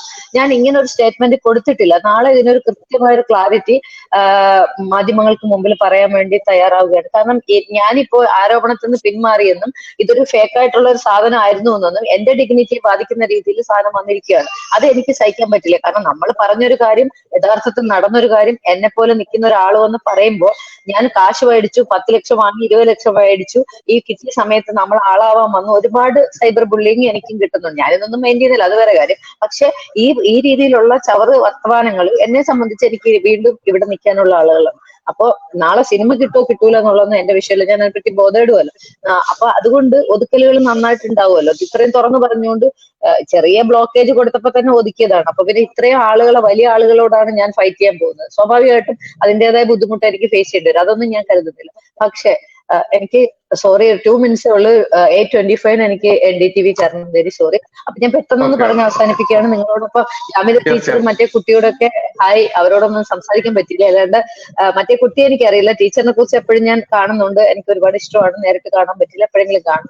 അപ്പൊ ആ കുട്ടിയും കുറെ കാര്യങ്ങൾ പറഞ്ഞു. ഇതൊക്കെ ഇൻഡസ്ട്രിയിൽ നടക്കുന്ന യഥാർത്ഥത്തിലുള്ള കാര്യങ്ങളാണ്. അപ്പൊ ഇനി വരുന്ന തലമുറകൾക്കും ഇപ്പൊ നിൽക്കുന്ന കുട്ടികൾക്കൊക്കെ സേഫ് ആയിട്ട് ഒരു സോണിൽ വർക്ക് ചെയ്യാൻ പറ്റണം. അതിനു വേണ്ടിയിട്ടുള്ള ഫൈറ്റ് മാത്രമാണ്. അല്ലാതെ ഈ പ്രത്യേക നടനെയോ നടിയോ വേറെ ആരെങ്കിലും കോർണർ ചെയ്തിട്ട് അവരെ നിന്ന് കാശ് വാങ്ങുക, അത്തരം വൃത്തികേടുകൾക്ക് നിൽക്കുന്ന ഒരാളെ അല്ല. അപ്പൊ അതുകൊണ്ട് ദയവായിട്ട് നിങ്ങൾ അത് ക്ലിയർ ചെയ്ത് കൊടുക്കുക. ഇന്നത്തെ നിങ്ങളുടെ ചർച്ചയിൽ അതും വരിക. കാരണം ഞാൻ ഒരു പ്രത്യേക വ്യക്തിയെ പറയുകയോ പറയില്ല എന്ന് അവരോട് പറയുന്നതിന്റെ കാരണം അവർ ഇന്ന ആളാണ്, അതായത് ബ്രേക്കിംഗ് ന്യൂസ് ആയിട്ട് അവരുടെ ഒരു TV-യിലൂടെ അവർക്ക് അത് കാണിക്കണമായിരുന്നു. ഇന്ന ആളാണെന്ന് സോണിയ മൽഹാർ പറഞ്ഞു എന്ന് പറയാൻ വേണ്ടിയിട്ട് ഒരു ശ്രമം നടത്തി നോക്കി. ഞാനപ്പോ പറഞ്ഞു, നിങ്ങൾ എത്ര പറയിപ്പിച്ചാലും ഞാൻ പറയില്ല എന്ന് അവരോട് പറയുന്നുണ്ട്. അപ്പം ഇങ്ങനെ പറയുമ്പോഴും ഞാൻ പറഞ്ഞു ഇന്ന ആളാണോ, ഞാൻ പറഞ്ഞു അല്ല. അപ്പൊ ഞാൻ പറഞ്ഞു നിങ്ങളിങ്ങനെ ഓരോരുത്തരുടെ പേര്, അങ്ങനെയാണെങ്കിൽ എത്രയോ പേരുടെ പേര് പറഞ്ഞു, മമ്മൂക്കയുടെ പേര്, ദുൽഖർ സൽമാൻ, അങ്ങനെ ആരെല്ലാം പാവപ്പെട്ട ആളുകളുടെ എല്ലാവരുടെയും പറയുന്നു. ഇതിൽ ആരാണെന്നൊന്നും ഞാൻ നിങ്ങളോട് ഇപ്പം റിവീൽ ചെയ്യുന്നില്ല എന്നാണ് ഞാനും പറയുന്നത്. അപ്പൊ അവര് തന്നെ ഉണ്ടാക്കി ഒരു വീഡിയോയില്, അത് അവര് എഡിറ്റഡ് വീഡിയോ ആയിട്ട് സാധനം വരുമ്പോ ചോദിക്കുമ്പം ഇത് അവരെന്നോട് ചോദിക്കുന്നത് ജയസൂര്യാണോ? അപ്പൊ ഞാൻ പറയുന്നത് ജയസൂര്യ അല്ല, അവിടെ കട്ടാണ്, ബാക്കി ഇപ്പുറം അപ്പുറം പറഞ്ഞതില്ല. അപ്പൊ നിങ്ങൾക്കറിയാലോ യൂട്യൂബർ, അപ്പൊ ഞാൻ പറയേണ്ട ആവശ്യമില്ല. സോ അത് ക്ലിയർ ആയി. ഈ സാധനം എടുത്തിട്ടാണ് എല്ലാ ചാനലുകാരും ഇപ്പൊ എന്നെ പ്രൈം ചാനലിൽ നിന്നെല്ലാം വിളിച്ചുകൊണ്ടിരിക്കുക. ഞാൻ അങ്ങനെ ഒരു സ്റ്റേറ്റ്മെന്റ് പറഞ്ഞിട്ടില്ല, വെരി സോറി. അപ്പൊ നിങ്ങൾ അത് ക്ലിയർ ചെയ്ത് കൊടുക്കുക. ജാമിദ ടീച്ചർ നന്നായിട്ട് എന്തായാലും സോണിയാജി, അങ്ങയുടെ NDTV ചർച്ച കഴിഞ്ഞതിന് ശേഷം ഒന്ന് എൻ്റർ ചെയ്ത് നോക്കാം. നമ്മുടെ ചർച്ച ലോങ് ചർച്ചയാണ്, 2 മണിക്കൂറോളം ചർച്ചയാണ്. അപ്പോൾ സമയം കഴിഞ്ഞിട്ടില്ല എന്നുണ്ടെങ്കിൽ കയറാം കേട്ടോ. 9 മണിക്ക് NDTV, അത് കഴിഞ്ഞ News 18 വരും, അതുകൊണ്ടാണ്. ബൈ. ഓക്കെ ശരി. ഓക്കെ. അമൃത, നമ്മൾക്ക് എല്ലാവർക്കും അറിയാം ഇന്നിപ്പോൾ നിങ്ങൾ അനുഭവിക്കുന്ന ആ ഒരു മാനസിക സമ്മർദ്ദം. കാരണം രാവിലെ അങ്ങയുടെ അമ്മ എന്നെ വിളിച്ച സമയത്ത് എനിക്ക് അപ്പൊ തന്നെ അത് ബോധ്യപ്പെട്ട ഒരു ടെക്സ്റ്റ് മെസ്സേജ് ആണ് ഇട്ടിരുന്നത്. അപ്പൊ തന്നെ ഞാൻ അമ്മയെ തിരിച്ചു വിളിച്ചു. കാരണം നമ്മൾക്കിത് അറിയാൻ പറ്റും. നമ്മളൊക്കെ ഈ കേസിന്റെ മേഖല, ഇപ്പൊ ടീച്ചർക്കൊക്കെ അറിയാൻ പറ്റുന്നതാണ്. നമ്മൾ ഈ കേസിന്റെ മേഖലയിലൂടെ പോകുമ്പോൾ ഉള്ള ഒരുപാട് ആകുലതകളുണ്ട്. പ്രത്യേകിച്ച് പെൺകുട്ടി മാത്രം, അമ്മ ഇപ്പൊ അച്ഛൻ വിദേശത്താണ് എന്നുള്ളത് അറിയാം, അമ്മ മാത്രമേ ഉള്ളൂ പിന്നെ നിങ്ങൾക്ക് കൂട്ടായിട്ട്. അപ്പോൾ ഇവിടെ പലരും കമന്റ് ഇടുന്ന ഒരുപാട് കമന്റുകൾ ഇവിടെ വരുന്നുണ്ട്. ആ കമന്റിലെ ഒരു കമന്റ് ഞാൻ ഇവിടെ നോട്ടം ഇട്ടിട്ടുണ്ട്. ആ കമന്റ് ഒന്ന് എടുക്കട്ടെ, ഒരു സെക്കൻഡ് ഉണ്ട്. അതായത് ഇതുവരെ ഇവരൊക്കെ എവിടെയായിരുന്നു എന്നുള്ളതാണ്. രാമചന്ദ്രൻ നായരുടെ കമന്റ് ആണ്. രാമചന്ദ്രൻ നായർ, ശ്രീ രാമചന്ദ്രൻ നായർ, നിങ്ങളുടെ മകളായിരുന്നെങ്കിൽ നിങ്ങൾ ഇത് ഇങ്ങനെ ഒരു കമന്റ് ഇടുമായിരുന്നു എന്ന് മാത്രമേ ചോദിക്കാനുള്ളൂ. കാരണം ഇവരുടെ മാനസികാവസ്ഥ കൂടി നിങ്ങളൊന്ന് മനസ്സിലാക്കേണ്ടതുണ്ട്. ഇത്തരത്തിൽ വലിയ വലിയ തിമിംഗലങ്ങൾ, നമ്മൾ ഉപയോഗിക്കുന്ന ഒരു വാക്കാണ് തിമിംഗലങ്ങൾ. ഈ തിമിംഗലങ്ങൾ ഏതറ്റം വരെയും പോകാൻ മടിയില്ലാത്ത അത്ര കണ്ടിട്ടുള്ള ഹിംസ്ര ജന്തുക്കളാണ് എന്ന് നമുക്കറിയാം. ഈ ജന്തുക്കളുടെ മുൻപിൽ നിരപരാധികളായ അല്ലെങ്കിൽ നിഷ്കളങ്കരായിട്ടുള്ള നമ്മുടെ സഹോദരിമാർ, നമ്മുടെ മക്കൾ ഇങ്ങനെ പെട്ടുപോകുന്ന സമയത്ത് നമ്മൾ ഈ നിലപാടാണ് എടുക്കേണ്ടതെന്ന് ചോദ്യം തന്നെയാണ്. ഇപ്പോ സോണിയ ചേച്ചി അതല്ലെങ്കിൽ സോണിയാജി പറഞ്ഞ അതിൽ ഒരു അഭിപ്രായ വ്യത്യാസം ഉണ്ട്, എന്നിരുന്നാൽ അവരില്ലെങ്കിൽ കൂടി പറയുകയാണ്. കാരണം അമൃത പേര് വ്യക്തമാക്കിക്കൊണ്ട് തന്നെയാണ്, അതല്ലെങ്കിൽ നമ്മൾ കണ്ടു ഒരുപാട് വ്യക്തമാക്കലുകൾ കണ്ടു, അതിലൊക്കെ കൃത്യമായിട്ട് പേരുകൾ പച്ചയ്ക്ക് പറഞ്ഞുകൊണ്ട് തന്നെയാണ്. അപ്പം പേരുകൾ പറയാത്തിടത്തോളം കാലം അതൊരു പുകമറ തന്നെയാണെന്ന് പ്രേക്ഷകർ തെറ്റിദ്ധരിച്ചാൽ അവരെ കുറ്റപ്പെടുത്താനാവില്ല. അതിൽ അമൃതയ്ക്ക് ബിഗ് സല്യൂട്ട് കൊടുക്കുകയാണ് വേണ്ടത്. കാരണം ആ കുട്ടിക്ക് സിനിമ തുടങ്ങുന്നതിന് മുൻപേ തന്നെ കാസ്റ്റിംഗ് ടൈമിൽ തന്നെ നേരിട്ട ആ ഒരു ദുരനുഭവമാണ് നമ്മളോട് പച്ചയ്ക്ക് പറഞ്ഞത്. അതിന് അവരെ പഴിക്കുന്നതിന് പകരം അതിലെ യാഥാർത്ഥ്യങ്ങൾ മനസ്സിലാക്കിക്കൊണ്ട് ഇന്ന് അമ്മ എന്ന് പറയുന്ന സംഘടന പൂർണ്ണമായിട്ട് പിരിച്ചുവിടുന്ന രീതിയിലേക്ക് മാറിയിട്ടുണ്ടെങ്കിൽ എന്തായാലും തീയില്ലാതെ പുകയുണ്ടാവും എന്ന് ചോദിച്ച പോലെ തന്നെ തീ ഉണ്ട് എന്നുള്ളതും പുക വന്നു എന്നുള്ളതും നമ്മൾ കണ്ടതാണ്. മാത്രമല്ല സിനിമാ മേഖല തന്നെ ഇന്ന് ഏതൊക്കെ രീതിയിലുള്ള മാഫിയകളാണ് കൈയടക്കിയിരിക്കുന്നത് എന്ന് അറിയണമെന്നുണ്ടെങ്കിൽ മട്ടാഞ്ചേരി മാഫിയ അടക്കമുള്ള പല മാഫിയകളുടെ പേരുകളും ഒക്കെ ഉയർന്നു കേൾക്കുന്നത് നമ്മൾ അറിയാം. അവരുടെ വസ്തുതകളൊക്കെ നമ്മൾക്കറിയാം. അതുകൊണ്ട് പഴിക്കുന്നതിന് പകരം അവർക്ക് പിന്തുണ കൊടുത്തിട്ടില്ലെങ്കിലും ദയവ് ചെയ്ത് കുറ്റപ്പെടുത്താതിരിക്കുക എന്നൊരു അഭ്യർത്ഥനയുണ്ട് മാന്യ പ്രേക്ഷകരോട്. കാരണം നമ്മുടെ ഈ കുറ്റപ്പെടുത്തലുകൾ കൊണ്ട് തന്നെയാണ് ഇപ്പൊ അമൃത നേരത്തെ സൂചിപ്പിച്ചു, ഞാനിത് തുറന്നു പറഞ്ഞ് രംഗത്തേക്ക് വന്നു കഴിഞ്ഞാൽ എന്തായിരിക്കും ജനങ്ങളുടെ പ്രതികരണം, ഞാൻ ഒറ്റപ്പെട്ടു പോകുമോ എന്നൊരു ഭയം, ആ ഭയം ഒരു സാധാരണ പെൺകുട്ടിക്ക് ഉണ്ടാവുക, ഒരു കുടുംബത്തിനുണ്ടാവുക എന്നത് യാഥാർത്ഥ്യമാണ്. അത് നമ്മുടെ അവനവന്റെ കുടുംബത്തിൽ വരുമ്പോൾ മാത്രമേ, കണ്ടവന്റെ മക്കൾക്ക് ഭ്രാന്ത് പിടിച്ചാൽ കാണാൻ നല്ല സുഖം എന്നുള്ളത് ഇനിയെങ്കിലും ഇവിടെ പ്രകടിപ്പിക്കാതിരിക്കുക. ഇത്തരത്തിൽ തന്റെ ഇടത്തോടു കൂടി ധൈര്യത്തോടു കൂടി വന്നിട്ടുള്ള ആളുകൾ, അതിലൊരുപാട് പാഴുകൾ ഉണ്ടായിരിക്കാം, ഒരുപാട് ആരോപണങ്ങൾ ഉന്നയിച്ചുകൊണ്ട് അവര് പ്രശസ്തിക്ക് വേണ്ടിയിട്ട് ഉന്നയിക്കുന്നവരുണ്ടായിരിക്കാം. പക്ഷെ ജെന്യുവിൻ ആയിട്ടുള്ള ആളുകളെ കൃത്യമായിട്ട് നമ്മൾ തിരിച്ചറിയേണ്ടതുണ്ട്. അവർ കൃത്യമായിട്ട് പേര് സഹിതം തന്നെയാണ് പറയുന്നത്. അതുകൊണ്ട് ഒരുപാട് അമൃതമാർക്ക് സപ്പോർട്ട് നമ്മൾ കൊടുക്കുക. അമൃത എവിടെയാണ് നിർത്തിയത് വെച്ചാൽ കുട്ടി അവിടെ നിന്ന് തുടങ്ങിക്കോളും. നമ്മുടെ ഒരു കുഞ്ഞ് അനിയത്തിയായിട്ട് കണ്ടതുകൊണ്ടാട്ടോ ഇങ്ങനെ പ്രതികരിക്കുന്നത്. പറഞ്ഞോളൂ ബാക്കിയുടെ. എനിക്ക് ഇതിൽ പറയാനുള്ളത് ഒരു സെക്കൻഡ് അമൃത, ഇപ്പൊ അമൃതയോട് ഈ രൂപത്തിൽ ഒരു അപ്രോച്ച് ചെയ്ത ഉടനെ തന്നെ അമൃതയ്ക്ക് റിയാക്ട് ചെയ്യാൻ കഴിഞ്ഞല്ലോ. അങ്ങനെയാണെങ്കിൽ എനിക്ക് ക്യാഷ് വേണ്ട, പണം തരുന്നത് കൊണ്ടാണല്ലോ എന്നോട് അഡ്ജസ്റ്റ്മെന്റിന് നിങ്ങൾ ആവശ്യപ്പെടുന്നത്. വേണ്ട, എനിക്ക് പണം വേണ്ട, ഞാൻ സൗജന്യമായിട്ട് വന്ന് അഭിനയിച്ച് തരാം എന്ന് പറഞ്ഞു. ഒന്ന്, അതൊരു പ്ലസ് പോയിന്റ് ആണ്. രണ്ട്, ഇതാരെയെങ്കിലും അറിയിക്കണമല്ലോ, അതിന് കൺഗ്രാറ്റ്സ്. ഇതാരെയെങ്കിലും അറിയിക്കണം. അതിന് ഈ കാലഘട്ടത്തിൽ സോഷ്യൽ മീഡിയയാണ് ഏറ്റവും കൂടുതൽ ആളുകളുടെ ഇൻഫ്ലുവൻസേഴ്സ്. അതുകൊണ്ട് നമുക്ക് സോഷ്യൽ മീഡിയ തിരഞ്ഞെടുക്കാം എന്നതുവരെ ഞാൻ ഉൾപ്പെടെയുള്ള പ്രേക്ഷകർക്ക് മനസ്സിലായിട്ടുണ്ട്. ആ ഉദ്യമം പിന്നീട് തുടർന്നോ അതല്ല ആ ഉദ്യമം ഉപേക്ഷിച്ചോ? ഉപേക്ഷിച്ചെങ്കിൽ ആരെങ്കിലും ഭയന്നിട്ടാണോ? ഇനി ഉണ്ടാകുന്ന കരിയറിനെ സംബന്ധിച്ച് വിഷമിച്ചോ? അതിനെ സംബന്ധിച്ച് ബാക്കിയൊന്ന് പറയാമോ? ആ ഉദ്യമം ഞാൻ തുടർന്നിട്ടില്ല. ഞാൻ പിന്നെ ആ വ്യക്തി പിന്നെ എന്നെ വിളിച്ചിട്ടില്ല. അങ്ങനെ ഒരു പിന്നെ എന്താ നമ്മളെ പിന്തുടർന്ന് ഇതാക്കുന്ന രീതിയിൽ ആ വ്യക്തി എന്നെ വിളിച്ചിട്ടില്ല. പിന്നെ വേറെ എനിക്ക് ഇനി എന്തെങ്കിലും ഒരു അനുഭവം ഉണ്ടാവുകയാണെങ്കിൽ ഇനി ബന്ധപ്പെട്ട ആൾക്കാരെ, നമുക്ക് നമ്മളായിട്ട് ക്ലോസ് ആയിട്ടുള്ള ആൾക്കാരെ, സിനിമാ മേഖലയിൽ തന്നെ നമുക്ക് നല്ല നല്ല നല്ല വ്യക്തികളുണ്ട്. അപ്പൊ അവരുമായിട്ട് സംസാരിച്ചിട്ട് ഇനിയുള്ള നീക്കങ്ങൾ ഇനി എന്തെങ്കിലും ഉണ്ടെങ്കിൽ അങ്ങനെ ചെയ്യാം എന്നുള്ള രീതിയിലുള്ള ഒരു ഡിസിഷൻ എനിക്ക് ഉണ്ടായിരുന്നു. പിന്നെ ഈ അടുത്ത മെയ് മാസത്തിൽ എനിക്ക് അങ്ങനെ വേറൊരു കോൾ വന്നായിരുന്നു. രാഹുൽ എന്നാ എൻ്റെ അടുത്ത് പറഞ്ഞത്. പക്ഷെ രാഹുൽ അല്ല, വേറൊരു നെയിം അയാൾക്കുണ്ട് എന്നുള്ളത് എനിക്കത് മനസ്സിലായി. ഞാൻ അന്വേഷിച്ചപ്പോ എനിക്ക് മനസ്സിലായത് അതാണ്. അപ്പം അയാള് പറഞ്ഞത് ഇതേപോലെ തന്നെ ഒരു റോളുണ്ട്, എനിക്കൊരു ചേച്ചിയാണ് നിന്റെ നമ്പർ തന്നത്, ആ ചേച്ചിക്ക് ഞാൻ നല്ലൊരു റോള് കൊടുക്കുന്നുണ്ട്. അപ്പൊ അവരോട് ഞാൻ പറഞ്ഞു എനിക്ക് വേറെ പെൺപിള്ളേരെ സജസ്റ്റ് ചെയ്ത് തരുമോ എന്ന് ചോദിച്ചപ്പോഴാണ് പിന്നെ അവര് നിന്റെ നമ്പർ തന്നതെന്ന് പറഞ്ഞു. അപ്പൊ അങ്ങനെ ഓക്കെ, എന്താണ് റോള്, ഏതാ മൂവി എന്നൊക്കെ ചോദിച്ചു. അപ്പം മൂവിയുടെ പേര് എന്നോട് പറഞ്ഞില്ല. നിവിൻ പോളിയുടേതാണ്, കോളേജ് വർക്കാണ്, കുറച്ച് അധികം ഡേയ്സ് ഉണ്ടാവും എന്ന് പറഞ്ഞു. ക്യാരക്ടർ റോളാണ്, ഡയലോഗ് സീനും കാര്യങ്ങളൊക്കെ ഉണ്ട് എന്ന് പറഞ്ഞു. ഞാൻ പറഞ്ഞു കുഴപ്പമില്ല, ഓക്കെയാണ്. അപ്പൊ ഞാൻ ചോദിച്ചു, ചേട്ടാ ഇതിൽ അഡ്ജസ്റ്റ്മെന്റ് അങ്ങനെ എന്തെങ്കിലും ഉണ്ടോ എന്ന്. അങ്ങനത്തെ ഒന്നും ഇല്ലല്ലോ എന്ന് ഞാൻ ചോദിച്ചു. അപ്പം പറഞ്ഞു എടാ അത് പിന്നെ എന്റെ പൊന്നെ അമൃത, ഞങ്ങൾക്ക് അമ്മയും പെങ്ങന്മാരും ഒക്കെ ഉള്ളതാണ്, ദയവേത് അങ്ങനെയൊന്നും ചോദിക്കല്ലേ. പിന്നെ നിനക്ക് വേണമെങ്കിൽ എന്നെ കുറിച്ച് അന്വേഷിച്ചാൽ മനസ്സിലാവും, ഞങ്ങൾ സൂപ്പർ ശരണിയിൽ വർക്ക് ചെയ്ത ക്രൂവിൽ പെട്ട ആൾക്കാരാണ്, അപ്പൊ ഞങ്ങൾ അങ്ങനത്തെ ആൾക്കാരൊന്നും അല്ല, എന്റെ പൊന്നമൃത നീ അങ്ങനെയൊന്നും പറയില്ലേന്ന് പറഞ്ഞിട്ട് ഭയങ്കരമായിട്ട് റേസ് ആയി.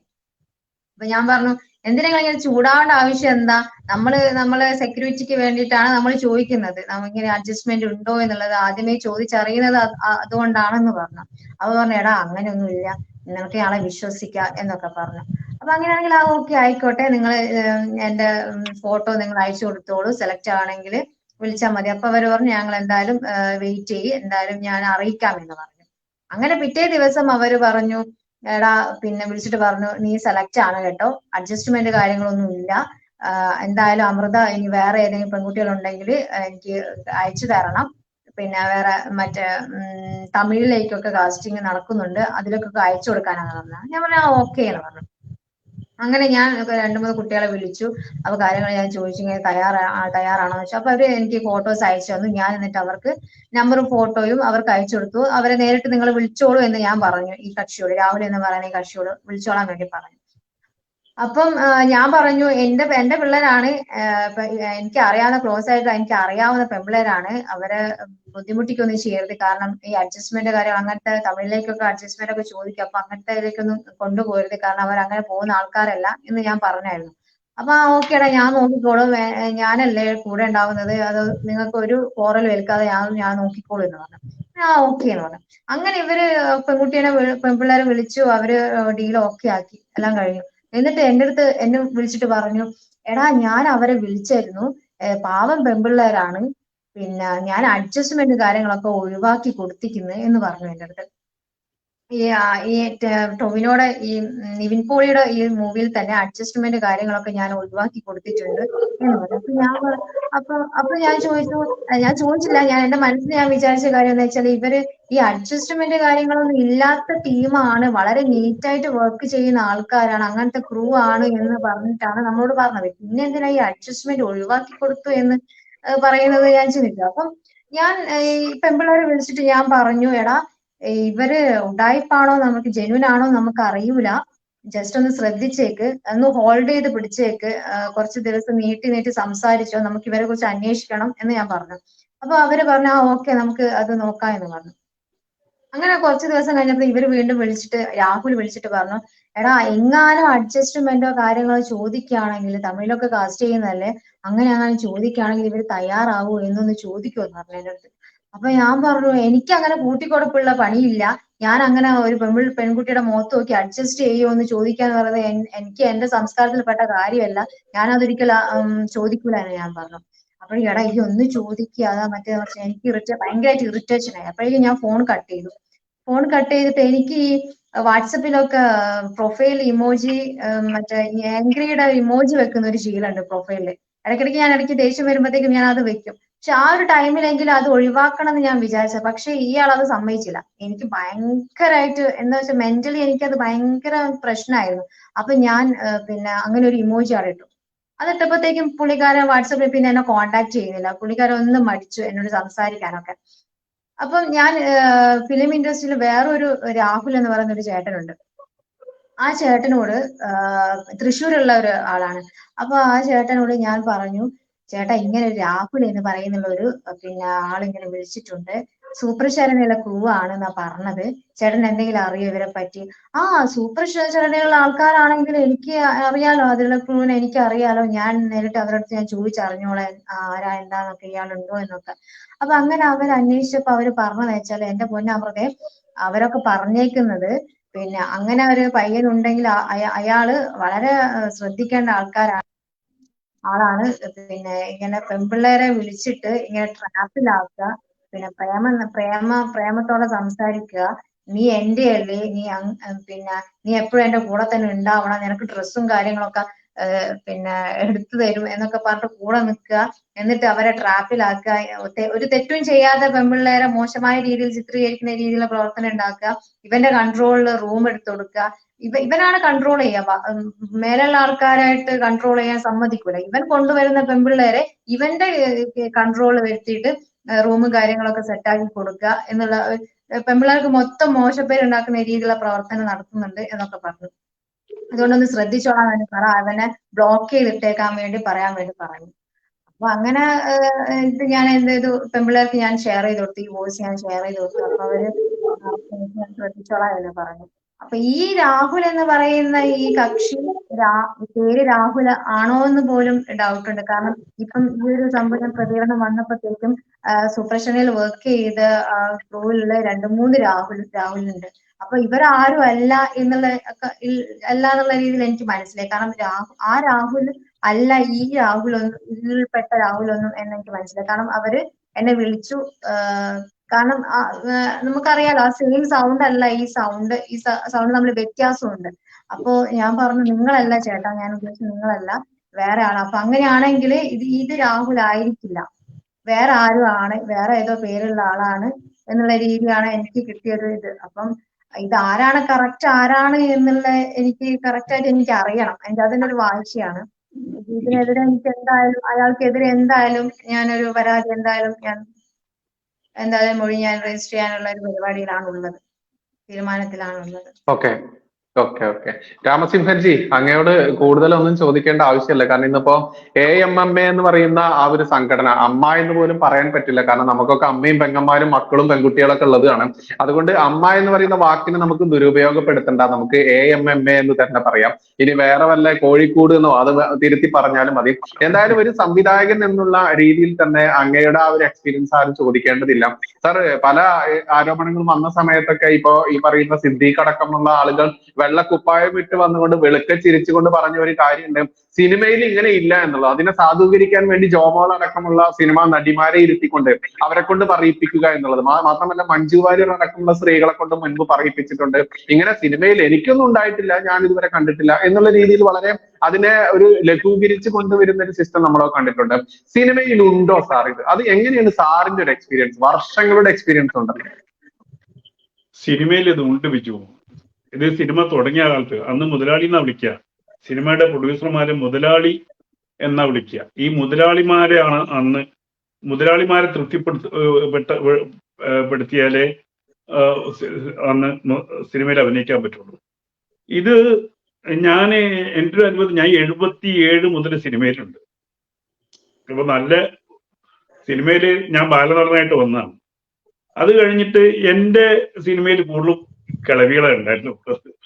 ലളിത ചേച്ചി, കവിയൂർ പൊന്നമ്മ, പിന്നെ അങ്ങനെയുള്ള അപ്പം അവരുടെയൊക്കെ എക്സ്പീരിയൻസും കാര്യങ്ങളൊക്കെ ഞങ്ങൾ സംസാരിക്കുമ്പോൾ സിനിമയിൽ ഇതുണ്ടായിരുന്നു. പക്ഷേ രണ്ട് രീതിയിൽ നമുക്ക് ആർട്ടിസ്റ്റുകളുണ്ട്. ഇപ്പൊ സിനിമയിൽ തന്നെ നമുക്ക് ഈ രീതിയിൽ വരുന്ന ആർട്ടിസ്റ്റ് വേറെ തന്നെ ഉണ്ടായിരുന്നു.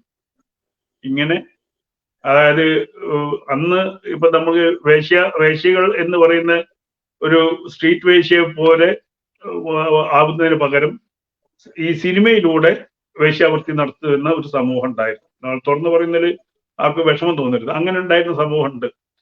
അപ്പൊ അത്തരം രീതിയിൽ, കാരണം അവർക്ക് വലിയ കഴിവൊന്നുമില്ല, പക്ഷെ അവർ സിനിമയുടെ ഒരു ഭാഗമായിട്ട് ഇങ്ങനെ ചലിക്കും. അതിൽ നിന്ന് ജീവിച്ച് പണം ഉണ്ടാക്കി കുടുംബം പോറ്റുന്ന ഒരുപാട് ആൾക്കാർ, ഇപ്പം നമുക്ക് അവരൊന്നും പേര് പറയാൻ പറ്റില്ല, അങ്ങനെ ജീവിച്ച് വന്ന ആൾക്കാർ ധാരാളമുണ്ട്. അപ്പൊ അത് ഇതിന്റെ ഭാഗമായിട്ട് അന്ന് അവരെ വിളിച്ചുകൊണ്ടിരുന്നത് സെറ്റ് പ്രോപ്പർട്ടി എന്നാണ്. തുറന്നു പറയാലോ, സെറ്റിലേക്ക് ഒരു പ്രോപ്പർട്ടി എടുക്കുന്ന ലാഘവത്തോടു കൂടിയാണ് അവരൊക്കെ ചെയ്തത്. സെറ്റ് പ്രോപ്പർട്ടികൾ അവർക്ക് അതിന് ബുദ്ധിമുട്ടുണ്ടായിരുന്നില്ല, അവരാരും അങ്ങനെ. പക്ഷേ അത് കഴിവുള്ള ആർട്ടിസ്റ്റ്, നേരത്തെ വരുന്ന ആർട്ടിസ്റ്റിനോട് ഈ രീതിയിൽ ആര് പെരുമാറണം, അത് അടുത്ത കാലത്താണ് ഈ പറയുന്ന മൊരട്ട് സ്വഭാവം കാണിക്കാൻ തുടങ്ങിയത്. നമ്മളൊക്കെ പറയും ഒരു പെണ്ണിന്റെ കണ്ണുനീര് വീണ് കഴിഞ്ഞാൽ ആ സിനിമ ഉണ്ടാവില്ല. പിന്നെ നമ്മളൊക്കെ പറയുന്നത്, ഒരു സ്ത്രീയുടെ കണ്ണുനീര് വീണാൽ, ഞാൻ അറിയപ്പെടുന്ന പല നടികളും എൻ്റെ അടുത്ത് നമുക്ക് പേര് ബിജുവിന് അറിയില്ല, പേര് പറയാൻ പറ്റില്ല, അവരൊക്കെ എൻ്റെ അടുത്ത് സംസാരിച്ചപ്പം ബിജു എൻ്റെ അടുത്ത് ഒരിക്കലും ഒരു സ്ത്രീ പറഞ്ഞത്, അവരെ അണ്ടർവെയർ ഇടാൻ സമയം കൊടുക്കൂല. അറിയപ്പെടുന്ന ആർട്ടിസ്റ്റ് അവരാദ്യം വന്ന അത്രമാത്രം ക്രൂരമായിട്ട് ഇതില് നമുക്ക് അതായത് ഈ പറയുന്ന പല രോഗികളായിട്ടുള്ള നടന്മാരും സംവിധായകരും ഉണ്ട്. നമുക്ക് രോഗികളായിട്ട് ചിലര് തങ്ങളുടെ ഈ പെർവേർട്ടഡ് ആയിട്ടുള്ള ഒരു സിസ്റ്റം ഉണ്ടായിരുന്നു. അത് ആയ കാലത്ത് വളരെ ഫേമസ് ആയിട്ടുള്ള പല ഡയറക്ടേഴ്സും പെർവേർട്ടഡ് ആയിരുന്നു. യാതൊരു ദാക്ഷിണ്യം ഇല്ലാത്ത ആൾക്കാരുണ്ടായിരുന്നു. അപ്പൊ അന്ന് അതിന്റെ പാരമ്പര്യം പേറുന്ന കുറെ ആൾക്കാർ ഇപ്പോഴും ഉണ്ട്. ഇപ്പം ഈ പ്രതിയായിട്ട് വന്നതൊക്കെ കിളവന്മാരാ കൂടുതലും. ചെറുപ്പക്കാരെക്കാളും കൂടുതൽ വരുന്നത് കിളവന്മാരാ വരുന്നത്. കാരണം അതിന്റെ പാരമ്പര്യമായിട്ട് വന്ന ഒരു മനസാക്ഷിയും ഇല്ലാതെ തങ്ങളുടെ കൂടെ ജോലി ചെയ്യാൻ പറ്റുന്ന, നമുക്കറിയാം പരസ്പര ബോധ്യത്തോടു കൂടി പലരും പരസ്പരം ഇത് ബന്ധപ്പെടുന്നതിന് ആരും ഒന്നും പറയില്ല. പക്ഷെ ഒരു 10-16 വയസ്സുള്ള കുട്ടികളോട് കാണിക്കുന്നത്, ഇപ്പൊ എനിക്ക് ഉണ്ടായ ഏറ്റവും വലിയ അനുഭവം, കുറച്ച് സമയം എടുക്കും ബിജു പറയാൻ. കാരണം ഞാൻ ഇവിടെ ഒരു സിനിമ ചെയ്യാൻ വേണ്ടി പോകും. അപ്പൊ പുതിയ പ്രൊഡ്യൂസേഴ്സ് ആണ് 2 പേര്. അപ്പൊ ആർട്ടിസ്റ്റ് ജയചേട്ടനുണ്ട്, മറ്റേ ഇന്നസെന്റ് ചേട്ടനുണ്ട്, അങ്ങനെയുള്ള ആർട്ടിസ്റ്റ്. അപ്പൊ അതിലേക്ക് വേണ്ടത് കാസ്റ്റിംഗ് ഒക്കെ നമ്മൾ ചെയ്തു കഴിഞ്ഞു. സിനിമ ഷൂട്ടിങ്ങിന്റെ തലേന്ന് ബോംബെയിൽ നിന്ന് ഒരു കൊച്ചു കുട്ടിയെയും കൊണ്ട്, 10-17 വയസ്സുണ്ട്, അച്ഛനും അമ്മയും വരിക. അച്ഛനും അമ്മയും വന്നിട്ട് എൻ്റെ അടുത്ത് വന്ന് ആദ്യമേ പറയുന്നത്, ഒരു പെട്ടി ചുരിദാർ കൊണ്ടുവന്നിട്ട് ഞങ്ങള് ഡ്രസ്സ് കൊണ്ടുവന്നിട്ട് സാറ് നോക്കി. അപ്പൊ ഞാൻ ചോദിക്കുക എന്താണ്? അപ്പൊ ഇതിൽ ആകെ ഒരു അനിയത്തി ക്യാരക്ടറേ ഉള്ളൂ ഇതിൽ, അല്ല ഹീറോയിനാണ്. അവന് ആര് പറഞ്ഞ ഹീറോയിനാണ്? അപ്പൊ സംഭവം എന്ന് വെച്ചാൽ ഈ നമ്മുടെ ഈ ഫ്രോഡ് പ്രൊഡ്യൂസറിൽ ഒരാള് അന്നത്തെ കാലത്ത് 1.5 ലക്ഷം രൂപ 90കളിലാണ് 1.5 ലക്ഷം രൂപ ഈ അച്ഛന്റെ കയ്യിൽ നിന്ന് മേടിച്ചിട്ടുണ്ട് ഈ കുട്ടിയെ നായികയാക്കണം. ഞാൻ ആകെ ബുദ്ധിമുട്ടി. അത് കഴിഞ്ഞിട്ട് ഈ കുട്ടിയാണെങ്കിൽ ഞാൻ വെറുതെ ഒരു ഡയലോഗ് പറഞ്ഞപ്പോൾ കുട്ടിക്ക് ഡയലോഗ് പറയാൻ അറിയില്ല, ഒന്നുമില്ല, ഈ ഭ്രാന്ത് മാത്രമേ ഉള്ളൂ. അപ്പൊ ഞാൻ ഈ അച്ഛനോട് പറഞ്ഞു, ഞാൻ ഇതിൽ ചെറിയ എന്തെങ്കിലും ചെയ്യിച്ചു വിട്ടാ, നിങ്ങൾ ഈ കുട്ടിയെ വഷളാക്കരുത്. പഠിക്കുന്ന കുട്ടിയാണ്, നന്നായി ഇംഗ്ലീഷ് മീഡിയം പഠിക്കുന്ന കുട്ടിയാണ്. കഷ്ടി 16 വയസ്സ്, എനിക്ക് അത്രേ തോന്നുള്ളൂ. എന്റെ മോളെ പോലെ തോന്നി എനിക്ക് കണ്ടിട്ട്. ഞാൻ ഈ അച്ഛനെ അമ്മയെ മാറ്റി നിർത്തി പറഞ്ഞു, ഈ കുട്ടീനെ ഒന്നും സിനിമയിൽ ഇങ്ങനെ വിടരുത് നിങ്ങൾ. ഈ കുട്ടിക്ക് ആഗ്രഹമുള്ളൂ, കുട്ടി കഴിവുണ്ടെങ്കിൽ ഞാൻ വേണമെങ്കിൽ 2 സീന് എഴുതി ചേർത്തിട്ടെങ്കിലും ഞാൻ ചെയ്യിക്കുന്നു. കുട്ടിക്ക് ഒട്ടും കഴിവില്ല, അതുകൊണ്ട് നിങ്ങൾ കുട്ടിയും കൂടി തിരിച്ചു പോയിക്കോളൂ, സിനിമ നിങ്ങൾക്ക് പറ്റിയ പണിയല്ല എന്ന് പറഞ്ഞു. ഇയാൾ അവിടെ കിടന്ന് ഭയങ്കര പ്രശ്നമായി. പ്രൊഡ്യൂസർ തല്ലുകയൊക്കെ ചെയ്തു. ഈ ബഹളം മഹാറാണിയിൽ വെച്ചാൽ സംഭവിക്കുന്നത്. ഈ ബഹളം താഴത്തെ വേറെ സിനിമക്കാർ കേട്ടു. അവർ ഈ അച്ഛനെ പിടിച്ചിട്ട് പറഞ്ഞു, ഈ മോൾക്ക് ചാൻസ് വാങ്ങിച്ചു തരാൻ പറഞ്ഞു. ഇതല്ല, നിങ്ങൾ നാളെ വന്നോ ഞങ്ങളുടെ കൂടെ നോക്കി ഈ കുട്ടീനെ ഊട്ടിയിലേക്ക് കൊണ്ടു. ഈ 16 വയസ്സുള്ള കുട്ടീനെ എൻ്റെ അടുത്ത് അമ്പിളിച്ചേട്ടൻ വന്ന് പറഞ്ഞു, അലിയേ ആ കുട്ടീനെ അവിടെ കൊണ്ടുപോയിട്ട് ഇഞ്ചിഞ്ചായിട്ട് എൻ്റെ ഒരു അനിയനുമുണ്ട്. അത് നമ്മൾ പറഞ്ഞതാണ്, ആ അച്ഛനോടും അമ്മയോടും മാറ്റി നിർത്തി പറഞ്ഞതാണ്, കൊണ്ടുപോകല്ലേ നിങ്ങൾ പൊയ്ക്കോ, വേണമെങ്കിൽ ഞാൻ ആ 1.5 ലക്ഷം രൂപ തിരിച്ചു വാങ്ങിച്ചു തരാം, പ്രൊഡ്യൂസർ നിന്ന് വാങ്ങിച്ചു തരാം എന്നൊക്കെ ഞാൻ പറഞ്ഞു. അപ്പൊ നമ്മൾ ഇതുപോലെ ഒരുപാട് കണ്ടിട്ടുണ്ട്. പിന്നെ ചില അമ്മമാരുണ്ട് മക്കളെയും കൊണ്ട് നടക്കുന്ന അമ്മ, ഇതൊക്കെ സത്യമാണ് അതിന്റെ സിനിമയുടെ ഒരു ഭാഗമായിട്ട്. പക്ഷെ നമുക്ക് ഇപ്പൊ ഉള്ളത് ഒരു സിനിമാക്കാരായിരിക്കണം നിർബന്ധമില്ല. പലരും വെളിച്ചപ്പാട് ഒരു ക്യാമറ ആയിട്ട്, കാരണം ഈ ഡിജിറ്റൽ ക്യാമറ വന്നപ്പം ഇത് എവിടുന്നും കിട്ടുന്ന ക്യാമറയായിരിക്കും, അതെടുത്ത് മുന്നിൽ വെച്ച് കഴിഞ്ഞാൽ സിനിമയായി. അപ്പൊ അങ്ങനെ ഒരു ചെറിയ ക്യാമറ എടുത്ത് വെച്ചിട്ട് സിനിമ ഷൂട്ടിംഗ് കൊടുക്കുന്ന ആൾക്കാരാണ് ഇപ്പൊ. എൻ്റെ ഒരു സുഹൃത്ത് 2 വർഷം മുമ്പ് സൂയിസൈഡ് ചെയ്തു. ഒരു നാടകം നടനായിരുന്നു. ഇയാളെ പിടിച്ച ഒരു പ്രൊഡ്യൂസർ പറഞ്ഞു, നിങ്ങൾ ഡയറക്റ്റ് ചെയ്തോളൂ, സിനിമ ഡയറക്റ്റ് ചെയ്തോ എന്ന് പറഞ്ഞ് ഈ പ്രൊഡ്യൂസർ ഇദ്ദേഹത്തിന്റെ കെയറോഫ് വെച്ചിട്ട് ഇഷ്ടംപോലെ പെമ്പിള്ളേരെ വിളിച്ചു കെട്ടി 1 മാസത്തെ റിഹേഴ്സൽ, സിനിമയ്ക്ക് റിഹേഴ്സൽ ആദ്യമായിട്ട് ഞാൻ കേൾക്കുന്നത്. അവസാനം ഈ പെൺകുട്ടികളെല്ലാം കൂടി അവസാനം പ്രശ്നമായി, സിനിമ നടക്കുന്നുമില്ല. അവർ പോലീസ് കംപ്ലൈന്റ് ചെയ്തു തുടങ്ങും. സംവിധായകൻ പോയിട്ട് നമ്മൾക്ക് പുഴയെ ചാടി മരിച്ചു, സൂയിസൈഡ് ചെയ്തു. അപ്പൊ ഇങ്ങനെയുള്ള അവസ്ഥ സിനിമയിലുണ്ട്. അത് ഈ വലിയ സിനിമയിലും ചെറിയ സിനിമയിലും ഒക്കെ തന്നെ നടക്കുന്നുണ്ട്. നമുക്ക് നടക്കില്ല എന്ന് പറയാൻ പറ്റും. അപ്പൊ നമ്മൾ സാധാരണഗതിയിൽ വരുന്ന കുട്ടികൾക്ക് പ്രിക്കോഷൻ ഞാൻ പറയും, നമ്മൾ വരുന്ന കുട്ടികളോട് പറയും, ഇത് ഏത് ഭാഗത്തുനിന്നും ഉണ്ടാവാം. സെറ്റിൽ വന്നു കഴിഞ്ഞാൽ അത് എല്ലാ ഭാഗത്തുനിന്നുണ്ടാവാം, പ്രൊഡ്യൂസറുടെ ഭാഗത്തുണ്ടാവാം, ആർട്ടിസ്റ്റിന്റെ ഭാഗത്തുണ്ടാവാം. അപ്പൊ ഇതിനെ അതിജീവിച്ച് നിങ്ങൾക്ക് നിൽക്കാൻ പറ്റുമെങ്കിൽ നിങ്ങൾ നിൽക്കാവുള്ളൂ. ആരും ചോദ്യം തിരിച്ച് അടി കൊടുക്കണം. അപ്പൊ അതിനൊരു സപ്പോർട്ട് കൊടുക്കണ്ടേ? ഈ കുട്ടിക്കൊരു സപ്പോർട്ട് കൊടുക്കാൻ ആളുണ്ടാവില്ല സെറ്റില്. എല്ലാരെയും വിഷയമായിട്ട് കാണുക അവര്.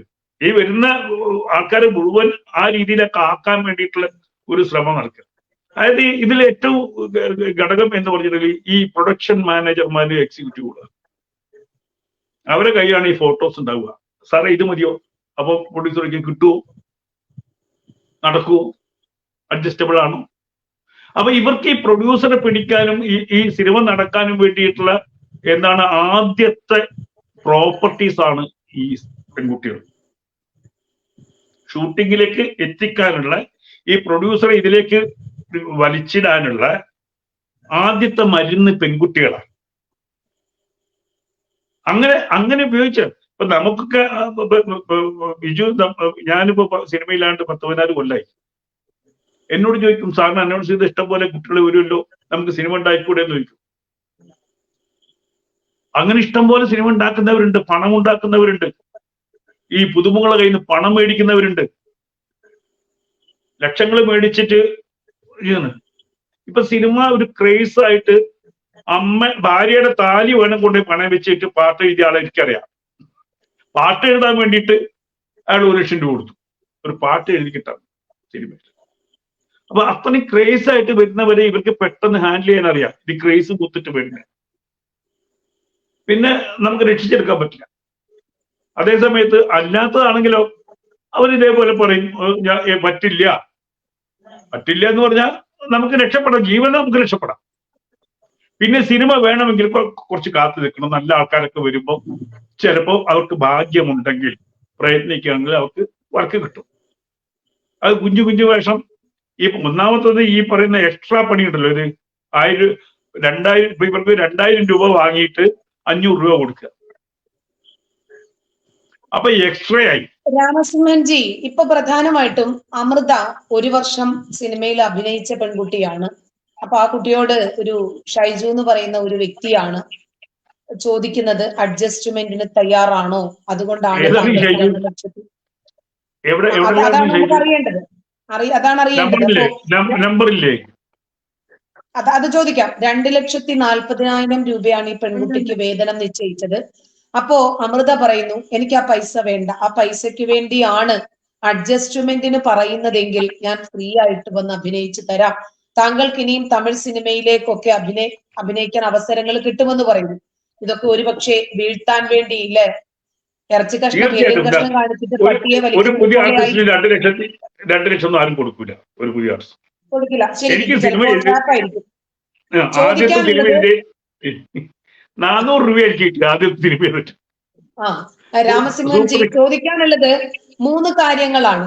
ഒന്ന്, ഒരുപാട് മുൻനിര നായകിമാർ ആദ്യത്തെ കാലഘട്ടത്തിൽ, ഇപ്പൊ താങ്കൾ തന്നെ പറഞ്ഞല്ലോ അത്തരം അനുഭവങ്ങളുണ്ട്. അവർക്ക് പണം കിട്ടി, പേര് കിട്ടി, പ്രശസ്തി കിട്ടി, ഒരുപാട് അവസരങ്ങൾ കിട്ടി.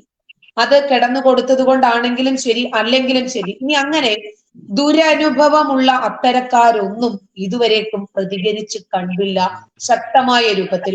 അതെന്തുകൊണ്ടാണ് എന്നതാണ് ഒന്ന്. 2, സിനിമ എല്ലാവർക്കും പാഷനായി മാറിയിട്ടുണ്ട്. സിനിമയിൽ ഒന്ന് മുഖം കാണിക്കണം, എങ്ങനെയെങ്കിലും ഒന്ന് വൈറലാകണം എന്ന് പറഞ്ഞു വരുന്ന നമ്മളൊക്കെ പെൺമക്കളുള്ള ആളുകളാണ്. നമുക്കും ഇതേ പ്രായത്തിലുള്ള മക്കളുണ്ട്. അപ്പൊ അത്തരം മക്കളോട്, ആ മക്കളോട്, സിനിമയിലേക്ക് വരുന്ന മക്കളോട് താങ്കൾ ഒരുപാട് വർഷത്തെ 77-ലുള്ള എക്സ്പീരിയൻസ് ഉണ്ട് താങ്കൾക്ക്. അങ്ങനെ ഒരു പിതാവ് എന്ന നിലയിൽ, അതിലുപരി ഒരു സംവിധായകൻ എന്നതിലുപരി, അതിലുമൊക്കെ ഉപരി സിനിമക്കാരൻ എന്ന രൂപത്തില് താങ്കൾക്ക് എന്താണ് ആ വരുന്ന യുവനിര താരങ്ങളോട് പറയാനുള്ളത്? 2 കാര്യം. ഒന്ന്, നമ്മളുടെ അടുത്ത് ഒരാള് ഒരു സിനിമ ചെയ്യാൻ പോവുകയാണെന്ന് ആദ്യം നമ്മൾ ആലോചിക്കേണ്ടത് അതിന് പിന്നിൽ ആരൊക്കെയാണ് എന്ന് ആദ്യം അന്വേഷിക്കണം. പിന്നിൽ ആരൊക്കെയാണ് എന്ന് അന്വേഷിച്ചതിന് ശേഷം അവരെ കുറിച്ച് നമ്മളൊരു പഠനം പുറത്തു നടത്തണം. ഇപ്പം എന്നെ കുറിച്ച് ചോദിച്ചാൽ ഞാൻ ഉദാഹരണം പറഞ്ഞുതരാം. സുന്ദരികളും സുന്ദരന്മാരെന്ന് പറഞ്ഞൊരു സീരിയലിന് എനിക്കൊരു ഡാൻസറെ വേണം. അപ്പോൾ ഞാൻ ഒരു സ്റ്റേജിലൊരു ഡാൻസറെ കണ്ടു. ഞാൻ പറഞ്ഞു, വലിയ ഫാമിലിയിലെ കുട്ടിയാണ്. ഞാൻ പറഞ്ഞു, സിനിമയിൽ എൻ്റെ ഒരു സീരിയലിൽ അഭിനയിക്കാവോ, ഉറൂബിന്റെ സുന്ദരികളും സുന്ദരന്മാരും. അയ്യോ, എനിക്ക് പറ്റില്ല. ഞാൻ പറഞ്ഞു സിനിമ ഞാൻ മോശപ്പെട്ട ഏരിയ ആണെന്നൊക്കെ ഉണ്ട്. അപ്പൊ ഞാൻ ചോദിച്ചു, ഇവര് അന്വേഷിച്ച് പറഞ്ഞു, ഞങ്ങൾ ONV സാറിന്റെ ഒക്കെ ഒരു ബന്ധുവാണ്. അപ്പൊ ഞാൻ പറഞ്ഞു, ഒരു കാര്യം ചെയ്യ്, ONV സാറിനെ വിളിച്ചിട്ട് എന്റെ പേരൊന്ന് പറയും.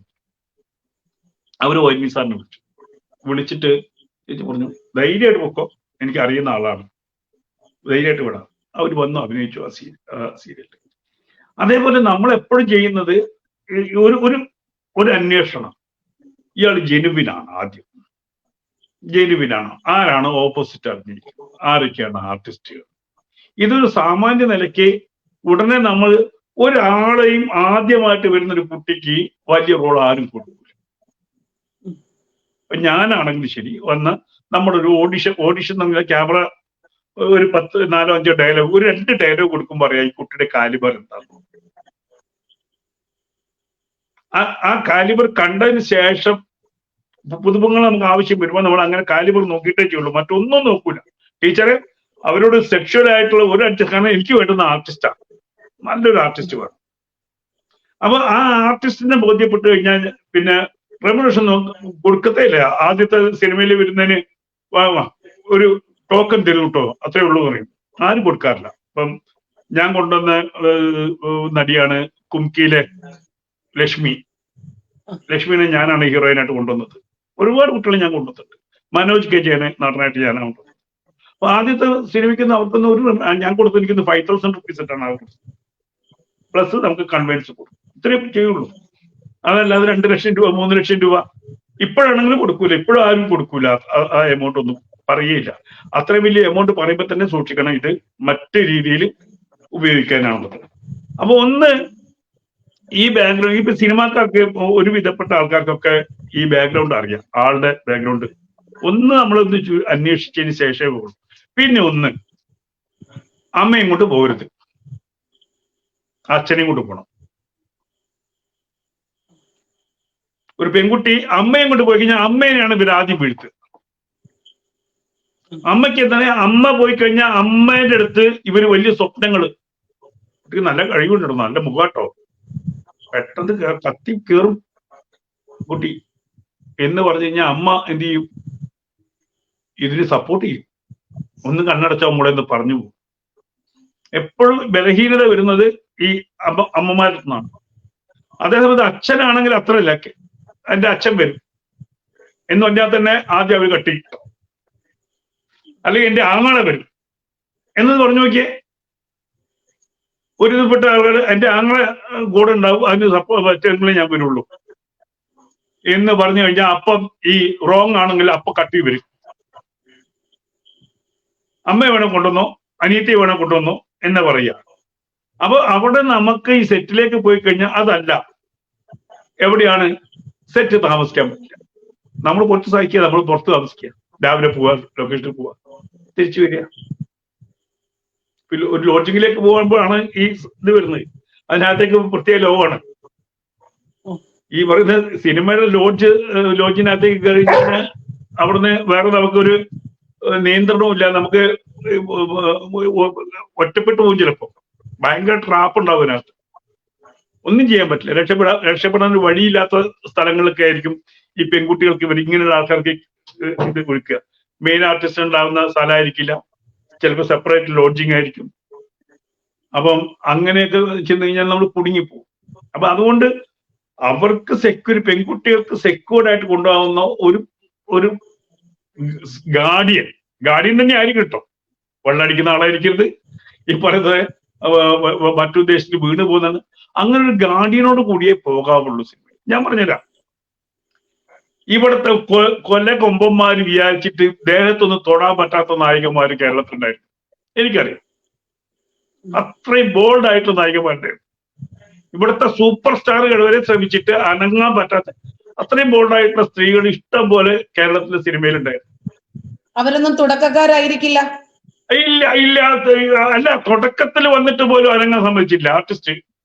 എനിക്കറിയാവുന്ന അവര് ദേഹത്ത് തൊടാൻ പറ്റിയിട്ടില്ല, ശ്രമിച്ചു നോക്കിയിട്ടുണ്ട്. ചപ്പക്കുറ്റി അടിച്ച് പൊട്ടിക്കുന്നു പറയടി.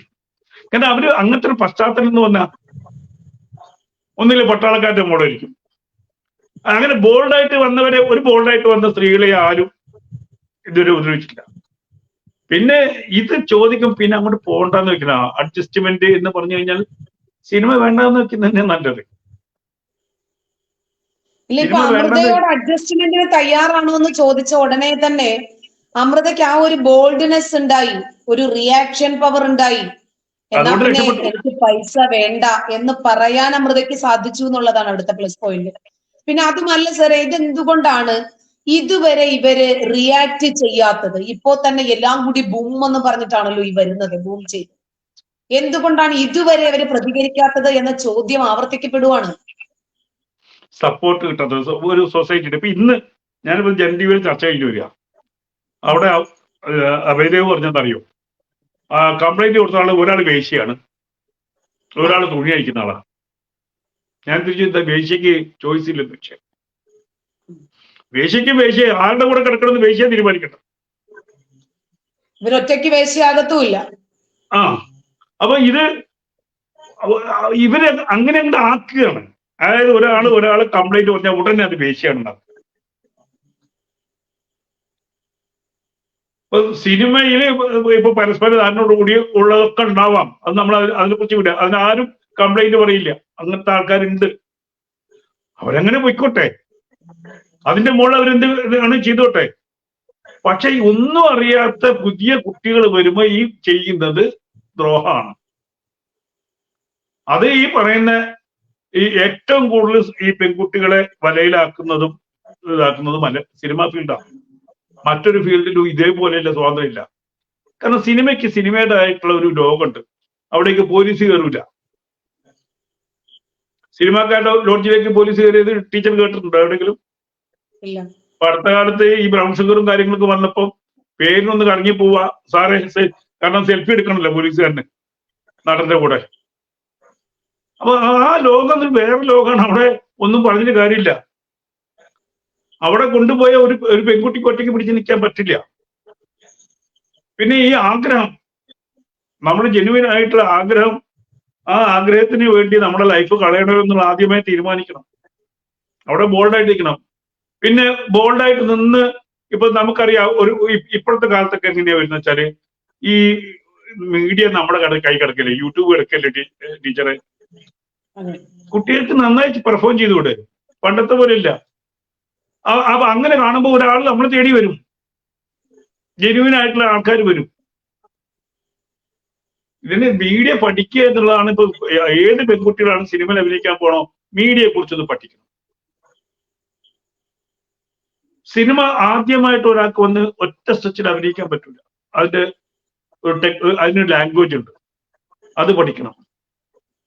ഇവിടെ സാറേ ഇപ്പൊ അമൃത തന്നെ തനിക്ക് സംഭവിച്ച ദുരനുഭവം തുറന്നു പറഞ്ഞതിന്റെ പേരില് സൊസൈറ്റിയില്, ഫാമിലിയില് എന്തെല്ലാം പ്രശ്നങ്ങളിലൂടെയും മാനസിക പിരിമുറുക്കത്തിലൂടെയുമാണ് അത് കഴിഞ്ഞു പോകുന്നത്. ആ കുട്ടിയുടെ ബോഡി ലാംഗ്വേജ്, അതിന്റെ എക്സ്പ്രഷൻ നമുക്ക് മനസ്സിലാക്കി തരാണ്, അതിന്റെ ഭീകരത, ഇനി നാളെയുടെ ഭാവി, അതൊക്കെ അതിന്റെ ഇരിപ്പ് കണ്ടോ, അതിൽ തന്നെ ഉണ്ട് ഒരുപാട് ആശങ്കകള്. ആ ബോഡി, ഫിസിക്കൽ ബോഡി മാത്രമേ ഇവിടെയുള്ളൂ, മൈൻഡ് വേറെ എവിടെയോ ആണ്. ഞാനത് തുറന്നു പറയുമ്പോൾ നമ്മുടെ സൊസൈറ്റി അങ്ങനെയാണല്ലോ, അമ്മയെ തല്ലിയാലും രണ്ടു പക്ഷമുള്ള നാടാണ്.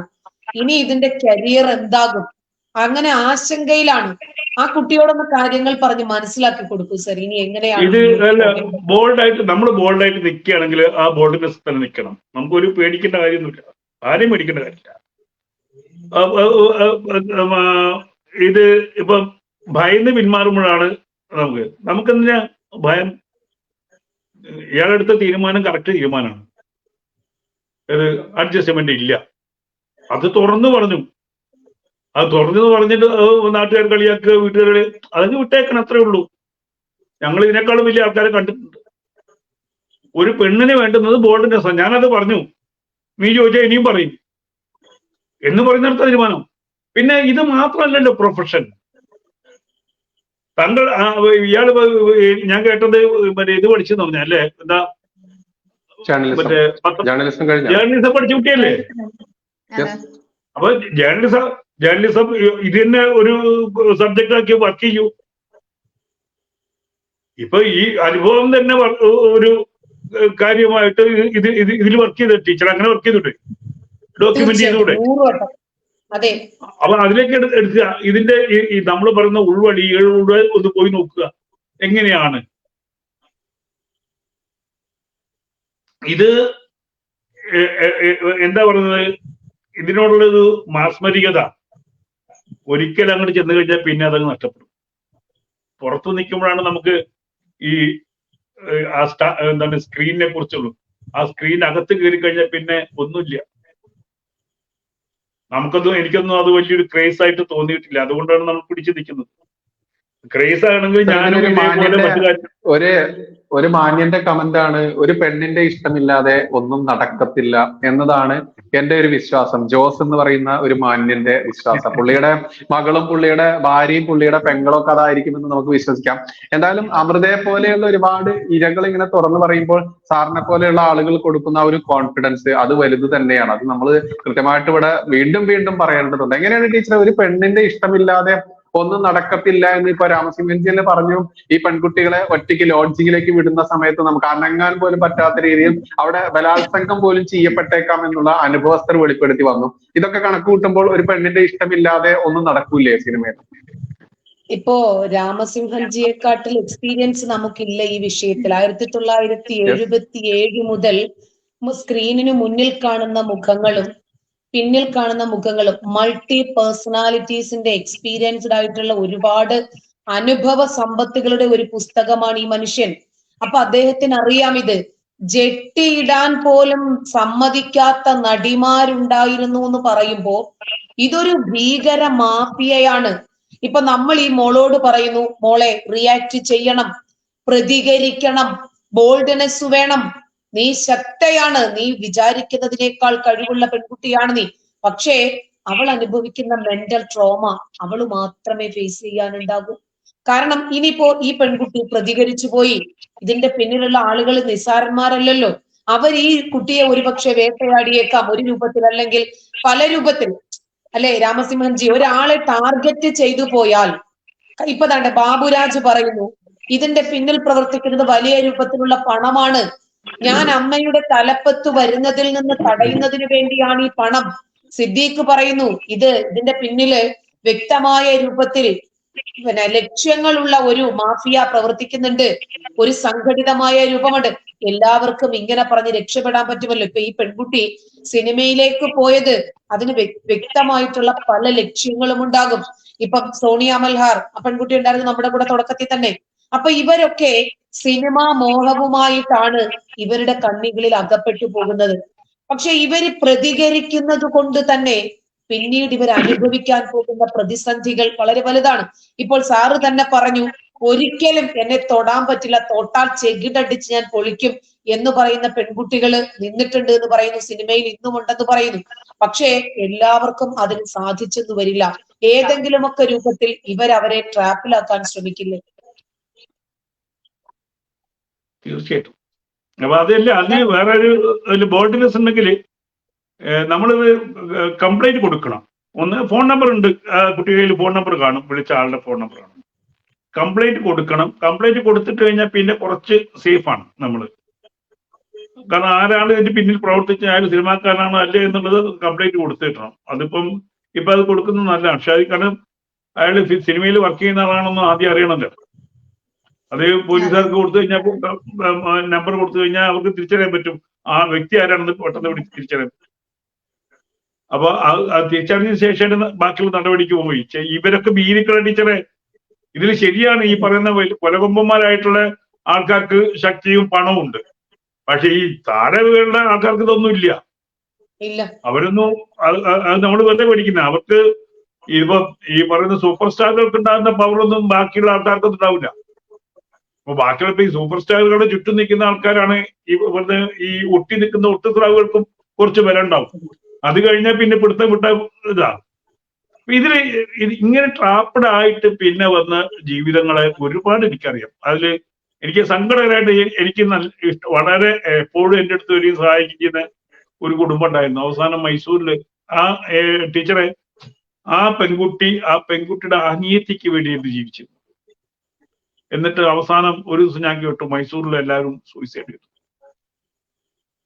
ഒരു കുടുംബം മൊത്തമായിട്ട് സൂയിസൈഡ് ചെയ്തു. സാറേ, നമ്മള് ഇതിന്റെ ഭീകരതയെ നോക്കിക്കാണുന്നത് ഇപ്പൊ ഈ അടുത്ത കാലത്ത് സിനിമാ മേഖലയിലേക്ക് ചേക്കേറിയ ആളുകൾക്ക് വളരെ വ്യക്തമായ രൂപത്തിൽ അജണ്ടകളുണ്ട്. അത് ഹിഡൻ അജണ്ടയാണെന്ന് പറയുന്നത് നമ്മൾ ഉണ്ടയിലും പുഴുവിലും വാരിയംകുന്നലിലും ഒക്കെ കണ്ടതാണ്. അപ്പൊ അവര് എല്ലാം രണ്ടും കൽപ്പിച്ചവരെന്നല്ല, മൂന്നും കൽപ്പിച്ചിറങ്ങിയ ആളുകളാണ്. അപ്പൊ അവരൊക്കെ സിനിമാ മേഖല ഏതാണ്ട് ഹൈജാക്ക് ചെയ്ത സാഹചര്യത്തിലാണ് നമ്മളുള്ളത്. ഇവരെ പ്രതിരോധിക്കാൻ എങ്ങനെ സാധാരണക്കാരന് സാധിക്കും? കഴിയില്ല. ഇപ്പൊ ഞാൻ പറയട്ടെ, ഞാൻ 10 കൊല്ലമായിട്ട് പടം ഇല്ലാതിരിക്കുന്ന ഒരവസാനിച്ചു. എത്രയോ സൂപ്പർ ഹിറ്റ് പടം ഉണ്ടാക്കിയാളാണ് ഞാൻ.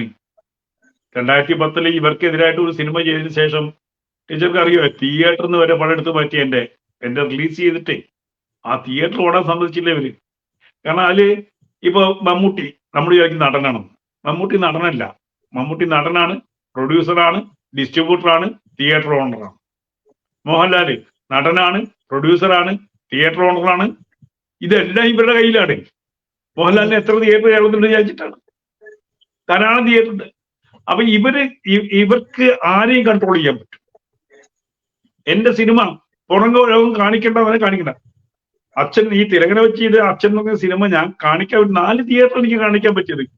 അതും ഞാനും ഭാര്യയും കൂടി തിരുവനന്തപുരത്ത് പോയി KSFDCയുടെ മുമ്പിൽ സത്യാഗ്രഹം ഇരിക്കുന്നു പറഞ്ഞതിന് ശേഷമാണ് എനിക്ക് 4 തിയേറ്റർ KSFDC തന്നത്.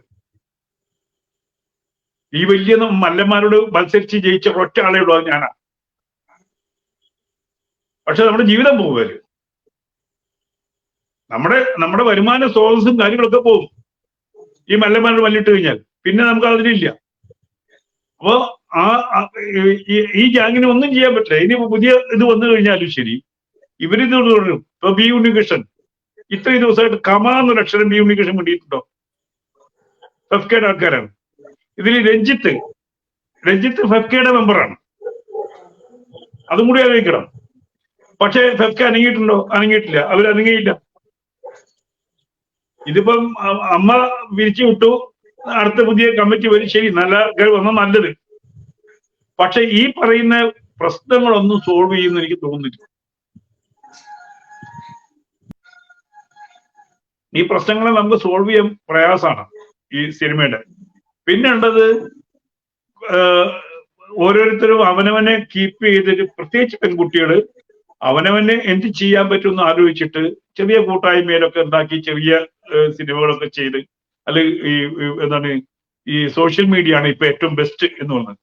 അതിൽ വന്നിട്ട് അവർ സിനിമാക്കാരായിട്ട് മാറുക. ബോൾഡായിട്ടുള്ള ഒരു മോളാണെങ്കിൽ ബോൾഡായിട്ടൊരു തീരുമാനം എടുത്തിട്ട് എനിക്ക് ജേർണലിസം പറ്റും, അപ്പൊ ഇതിനകത്ത് പഠിക്കണം, സിനിമയെ കുറിച്ച് കൂടുതൽ പഠിക്കുക. ഞാനൊക്കെ അങ്ങനെയാ പഠിച്ചതിന് ശേഷം ഇതിലേക്ക് ഇറങ്ങിയത്. എന്നിട്ട് സ്വന്തമായിട്ട് നമുക്കിപ്പം ഒരു സിനിമ ഉണ്ടാക്കണമെങ്കിൽ ലക്ഷങ്ങളൊന്നും വേണ്ട, മൊബൈൽ ഫോൺ മതി. മൊബൈൽ ഫോൺ ഉണ്ടാക്കിയ സിനിമയ്ക്ക് ഒരു ഓസ്കാർ കിട്ടിയ കാലഘട്ടമാണ്. യൂട്യൂബ് ചാനലിൽ വർക്ക് ചെയ്യാം. അപ്പൊ നമുക്കൊരു ആഗ്രഹമുണ്ട്, എനിക്ക് എന്നെ എക്സ്പോസ് ചെയ്യണം, അല്ലെങ്കിൽ ഞാൻ എന്റെ ആർട്ടിസ്റ്റ് എന്നുള്ള കഴിവ് പുറത്തു കൊണ്ടുവരണം. അതിന് സിനിമ മാത്രമല്ലല്ലോ, സിനിമയേക്കാൾ ശക്തമായിട്ടുള്ള മീഡിയ ആണത് സോഷ്യൽ മീഡിയ. അപ്പൊ ആ സോഷ്യൽ മീഡിയ ഉപയോഗിച്ചിട്ടും നമുക്ക് മുന്നോട്ട് പോകാൻ പറ്റും. അങ്ങനെ ധാരാളം പേര് വന്നിട്ടുണ്ട്. ഞങ്ങൾക്ക് സോഷ്യൽ മീഡിയയിൽ ഈ കുട്ടി ഏതാണ്, ഈ ആർട്ടിസ്റ്റ് ഏതാണ് എന്ന് പോയിട്ട് തപ്പിയെടുക്കുന്ന ആൾക്കാരെ ഞങ്ങള്. ചിലപ്പോൾ ചെറിയ ഷോർട്ട് ഫിലിം കണ്ടു കഴിഞ്ഞാൽ, അപ്പൊ കഴിവുണ്ടെങ്കിൽ നമുക്ക് ആ കഴിവ് വെച്ചിട്ട് കയറി ആര് തടഞ്ഞാലും ഒരു ഈ മേഖല കേട്ടോ, ഈ എന്താണ് മെയിൻ മേഖലയിൽ നമുക്ക് കയറാൻ പറ്റൂല. അത് വേറെ കാര്യം. മോഹൻലാലിന്റെ മമ്മൂട്ടിയുടെ കൂടെ ഒന്നും അഭിനയിക്കണം എന്നില്ല. ഞാൻ ഈ സൂപ്പർ സ്റ്റാർ വെച്ച് സിനിമ ചെയ്തിട്ടില്ല. എന്റെ ആർട്ടിസ്റ്റ് ആരായിരുന്നു? ജഗതി, കൽപ്പന, KPC ലളിത, ഇങ്ങനെ തിലകൻ ചേട്ടൻ, ഇങ്ങനെയുള്ള വയസ്സന്മാരെ വെച്ചിട്ടും ഈ ചെറിയ ആർട്ടിസ്റ്റ് വെച്ചിട്ടാണ് ഞാൻ സിനിമ ഉണ്ടാക്കിയത്. സൂപ്പർ ഹിറ്റ് ആക്കിയതും അങ്ങനെയുള്ള സിനിമ വെച്ചിട്ടാണ്. നമ്മളൊന്നും ഒരിക്കലും മോഹൻലാലിന്റെ മമ്മൂട്ടിയുടെ പുറകെ ഡേറ്റ് വെച്ച് പോയിട്ടില്ല, ആ വഴിക്കേ പോയിട്ടില്ല. എന്നെ കൊണ്ടെന്ത് കഴിയാം. അപ്പൊ ഓരോ കുട്ടികളും വന്ന് എന്നെ കൊണ്ടെന്ത് കഴിയാൻ പറ്റുമോ അത് ചെയ്യാൻ. ഞാനിതിന്റെ പുറകെ പോകണ്ട, അവരെന്റെ പുറകെ വരുന്ന ഒരു കാലഘട്ടം ഉണ്ടാവട്ടെ, അങ്ങനെ തീരുമാനിക്കുക. പേടിക്കൊന്നും വേണ്ട, തുറന്നു പറഞ്ഞു എന്നുള്ള ഒരു പേടിയും വേണ്ട. നമ്മള് ബോൾഡായിട്ട് ഇരിക്കുക. എന്താണ് ഒന്നും വേണ്ട. അമൃതയ്ക്ക് ഏറ്റവും വലിയ ഉദാഹരണം ജാമിത ടീച്ചറെ കിട്ടിയ അപ്പം ഇങ്ങനെ തുണ്ടാക്കി എന്താണ് കറി വെച്ച് കഴിക്കാൻ ആൾക്കാർ ഇവിടെ ഉണ്ട്. എന്താ ടീച്ചർ കൂടെ ജീവിക്കുന്നില്ലേ? എണ്ണ കിട്ടിയാലും അരച്ച് കലക്കി ജ്യൂസാക്കി കുടിക്കാനുള്ള ആൾക്കാരുണ്ട്. എന്നിട്ട് ഞങ്ങളൊക്കെ ജീവിക്കുന്നില്ലേ? സെൻട്രൽ ഇന്റലിജൻസും സ്റ്റേറ്റ് ഇന്റലിജൻസും വന്നിട്ട് നിങ്ങളെ കൊല്ലും, ഭീഷണി ഉണ്ടെന്ന് പറഞ്ഞിട്ട് ഞങ്ങൾ ജീവിക്കുന്നില്ലേ? അതിനൊന്നും ഒരു ഭയപ്പെടേണ്ട കാര്യമൊന്നുമില്ല. നമ്മൾ ബോൾഡായിട്ട് നിൽക്കുക, ശ്രമിക്കുക. ഈ രീതിയിൽ അല്ലെങ്കിൽ വേറെ രീതിയിൽ നമുക്ക് ഏതാണോ രംഗത്ത് എത്താൻ പറ്റുന്നത് അവിടെ എത്തുക. ചെറിയ ചെറിയ വർക്ക് ചെയ്ത് ചെറിയ വർക്ക് ജോലി ചെയ്യണം. ഈ സിനിമ സെക്കൻഡറിയാണ്, അതവിടെ നിന്ന് കിടന്നോട്ടെ. ചിലപ്പോൾ ആഗ്രഹം ഉണ്ടെങ്കിൽ അവിടെ എത്തേണ്ട ആഗ്രഹം ഉണ്ടെങ്കിൽ അവിടെ എത്തും. പക്ഷെ അതിലൂടെ ഈ പറഞ്ഞ ജേർണലിസ്റ്റ് ചെയ്യാം. അതിലും ബോർഡായിട്ട് ലോകത്ത് ഫ്രീലാൻസ് ചെയ്താൽ പോലും നന്നായി വർക്ക് ചെയ്യാൻ പറ്റുന്ന മേഖലയാണ്. അപ്പൊ പഠിച്ചത് കൊണ്ടുപോവുക, അതിന്റെ കൂടെ ഇതൊരു പാഷനാക്കി ഭ്രാന്താക്കി എടുക്കരുത്. അതവിടെ കിടന്നോട്ടെ. അത് എത്താനുള്ള സമയമാകുമ്പോൾ എത്തും, അവസരം കിട്ടുമ്പോൾ എത്തും എന്ന് കരുതി. ഓക്കെ, എന്തായാലും അമൃതയ്ക്ക് ഒരുപാട് ആളുകൾ പിന്തുണയായിട്ടുണ്ട് എന്നുള്ള ഒരു ധൈര്യത്തോടു കൂടി തന്നെ നിങ്ങൾ നിയമത്തിന്റെ വശങ്ങളിലേക്ക് കടക്കുകയാണ് എന്നുള്ളത് അമ്മയായാലും അമൃതയായാലും കഴിഞ്ഞ മണിക്കൂറിൽ നമ്മൾ സംസാരിച്ചതാണ്. അപ്പം അതിന് പൂർണ്ണ പിന്തുണ എല്ലാ ഭാഗത്തു നിന്നും ഉണ്ടാവും എന്നുള്ളത് 100% ഉറപ്പാണ്. അപ്പൊ നിങ്ങൾ ചെയ്യേണ്ടത് ചെറിയ ചെറിയ കാര്യങ്ങളാണ്. എന്താണെന്നുള്ളത് നമ്മൾ പറഞ്ഞിരുന്നു. ഇനി എന്തായാലും നമുക്ക് ബാക്കി കൂടുതൽ കാര്യങ്ങൾ നേരിട്ട് ഡിസ്കസ് ചെയ്യാമെന്ന് പറയുന്നു. നിങ്ങൾ തനിയെയല്ല, ഒരുപാട് സഹോദരങ്ങൾ ഉണ്ട് എന്ന് വിശ്വസിക്കുക. ആ രീതിയിൽ തന്നെ മുന്നോട്ട് പോകുക. കാരണം നിങ്ങൾ വലിയൊരു മാതൃകയാണ്. ഇനി വരാനിരിക്കുന്ന ഒരുപാട് സിനിമ മേഖലയിലേക്ക് കടന്നു വരാനിരിക്കുന്ന ഒരുപാട് കുട്ടികളായിക്കോട്ടെ, അതല്ലെങ്കിൽ മുതിർന്നവരാണെങ്കിൽ പോലും അവർക്കൊക്കെ നിങ്ങളൊരു മാതൃകയാണ്. ഇനി കൈവെക്കാൻ വരുന്നവന്റെ കൈ ഒന്ന് വിറയ്ക്കണം. അമ്മ എന്ന് പറയുന്നത് അമ്മയല്ല, വെറും മാമമാരാണ് എന്ന് കാണിച്ചു കൊടുത്ത, ഈ ലോകത്തിന് മുൻപിൽ കാണിച്ചു കൊടുത്ത ധീര വനിതകളാണ് നിങ്ങൾ എന്നുള്ള ആ ഒരു അഭിമാനത്തോടു കൂടി തന്നെ നിയമ പോരാട്ടം ചെയ്യുക എന്നുള്ളതാണ് നമുക്കൊക്കെ പറയാനുള്ളത്. എന്തെങ്കിലും കൂട്ടിച്ചേർക്കാനുണ്ടോ അമൃതയ്ക്ക്? എനിക്ക് എന്തെന്നാലും നല്ല ടീമുകളുണ്ട്, ഫിലിമിൽ നല്ല ആൾക്കാരുണ്ട്. അപ്പൊ അവര് വിളിക്കുമ്പോ എന്തായാലും ഞാൻ പോവാതിരിക്കത്തില്ല. എനിക്ക് അഭിനയം എന്ന് പറയുന്നത് അതിന്റെ ഒരു പാഷൻ തന്നെയാണ്, എനിക്ക് ഇഷ്ടമുള്ള മേഖല തന്നെയാണ്. അപ്പൊ നല്ല ആൾക്കാരുണ്ടെങ്കിൽ എന്തായാലും ഞാൻ പോവും. പക്ഷെ ഈ ഫിലിം മേഖലയിൽ നമുക്ക് ഒരു ശുദ്ധികലശം നടത്തേണ്ടത് അനിവാര്യം തന്നെയാണ്. കാരണം ഇത് അത്രയും അതിക്രമിച്ചു. പണ്ടുള്ളവര് ചെയ്ത കാര്യങ്ങൾ ഇപ്പം അത് വെളിപ്പെടുത്തുന്നു. പക്ഷെ ഇന്നത്തെ തലമുറയിലെ ആൾക്കാർ ഒരിക്കലും ഒരു അഡ്ജസ്റ്റ്മെന്റിലേക്ക് പോകുന്ന ഒരു തലമുറയല്ല. അപ്പോ നമുക്ക് എല്ലാവർക്കും എന്നെ പോലുള്ള ഒരുപാട് പെൺകുട്ടികൾ കഴിവില്ലാത്തവർ എങ്ങനെയെങ്കിലും ഒരു മുഖം കാണിക്കണമെന്ന് ആഗ്രഹിക്കുന്ന ആൾക്കാരാണ്. അപ്പൊ തീർച്ചയായിട്ടും അവർക്കൊക്കെ അഭിനയിക്കണം. എനിക്കിനി അഭിനയിക്കാനാണ്, എനിക്കും അഭിനയിക്കണം, എനിക്ക് സിനിമയിൽ കയറണം, എന്തെങ്കിലും കയറണം. പക്ഷേ കേറുന്നുണ്ടെങ്കിൽ നീറ്റായിട്ടുള്ള വർക്കോ അല്ലെങ്കിൽ ഇങ്ങനെ ഒരു ശുദ്ധീകരണം നടത്തുക, അല്ലെങ്കിൽ ഇതിലൊരു മാറ്റം വരുത്തിയിട്ട് കയറണം എന്ന് തന്നെയാണ് എനിക്ക് ഉള്ളൊരു വാശി എന്ന് പറയുന്നത്. കാരണം കാലം അത് അതിക്രമിച്ചു കഴിഞ്ഞു. എന്തായാലും മാറുക തന്നെ വേണം ഈ സിനിമാ മേഖല മാറാൻ. കാരണം ഇത് വലിയൊരു മേഖലയാണ്. ഒരുപാട് ആൾക്കാർ, ഒരുപാട് കഴിവുള്ള ഡിഫറെന്റ് കൈൻഡ് ഓഫ് പീപ്പിൾസ് ഉള്ള ഒരു മേഖല. അതായത് ഒരുപാട് കഴിവുകളുണ്ട്, ഒരുപാട് മേഖലയിൽ വർക്ക് ചെയ്യുന്ന ആൾക്കാർ എല്ലാവരും കൂടി ഒരുമിച്ച് ഒത്തുകൂടുന്ന ഒരു സ്ഥലമാണ് സിനിമ എന്ന് പറയുന്നത്. അപ്പൊ ആ സ്ഥലത്ത് വലിയൊരു അത്ഭുതം സൃഷ്ടിക്കുക, അല്ലെങ്കിൽ വലിയ മനോഹരമായ ഒരു ലോകം സൃഷ്ടിക്കേണ്ട ഇടത്ത് ഇത്തരം ഒരു ആഭാസം അല്ലെങ്കിൽ ഇങ്ങനെ ഒരു തോന്നിവാസം, അല്ലെങ്കിൽ സ്ത്രീകളെ വെച്ചൊരു സ്ത്രീകളുടെ കണ്ണീര് കൊണ്ട് ഉണ്ടാക്കുന്ന ഒരു മൂവി എന്നൊക്കെ പറയുമ്പോൾ ആ ഒരു പ്രവണത മാറണം. അത് സമയം കഴിയണം എന്നുള്ളത് തന്നെയാണ് എനിക്ക് പറയാനുള്ളത്. അപ്പം അതിനു വേണ്ടിയിട്ടുള്ള പോരാട്ടം, അത് എനിക്ക് ഈ ഒരു അവസ്ഥ എനിക്കത് ഉപയോഗപ്പെടുത്താൻ എനിക്ക് കഴിഞ്ഞത് എനിക്കത് വളരെ സന്തോഷമേ ഉള്ളൂ. ഇനിയെങ്കിലും ആൾക്കാർ ഇനി പ്രതികരിച്ച് വരണം എന്നുള്ളതാണ് എനിക്ക് പറയാനുള്ളത്. ഓക്കെ, എന്തായാലും കൂട്ടിച്ചേർക്കാനുണ്ടോ സാർ? ഇല്ല, ബോൾഡായിട്ട് നിൽക്കുക, അത്ര തന്നെ ഉള്ളൂ, ഭയപ്പെടാതിരിക്കുക. ഓക്കെ, എന്തായാലും നമ്മൾ തിരശീലയിൽ കണ്ട നായകന്മാരല്ല, യഥാർത്ഥത്തിലുള്ള താരങ്ങളല്ല അവർ വെറും ഈ പറയുന്ന നേരത്തെ പറഞ്ഞ പോലെ തന്നെ അമ്മമാരല്ല, കോഴികളാണ് വെറും എന്നുള്ളത് നമ്മൾ അറിഞ്ഞുകൊണ്ടിരിക്കുന്ന വർഷങ്ങൾക്ക് മുൻപ്, ഏകദേശം 14 വർഷം, എത്രയും സാർ തിലകൻ സാർ പോയിട്ട്? അപ്പൊ തിലകൻ സാറിനെ ഇതിന്ന് പുറത്താക്കിയിട്ട് 14 വർഷമായി. 14 വർഷം. തിലകൻ സാറിന്റെയൊക്കെ അന്നത്തെ മരിച്ചിട്ട് 10-11 വർഷമായി.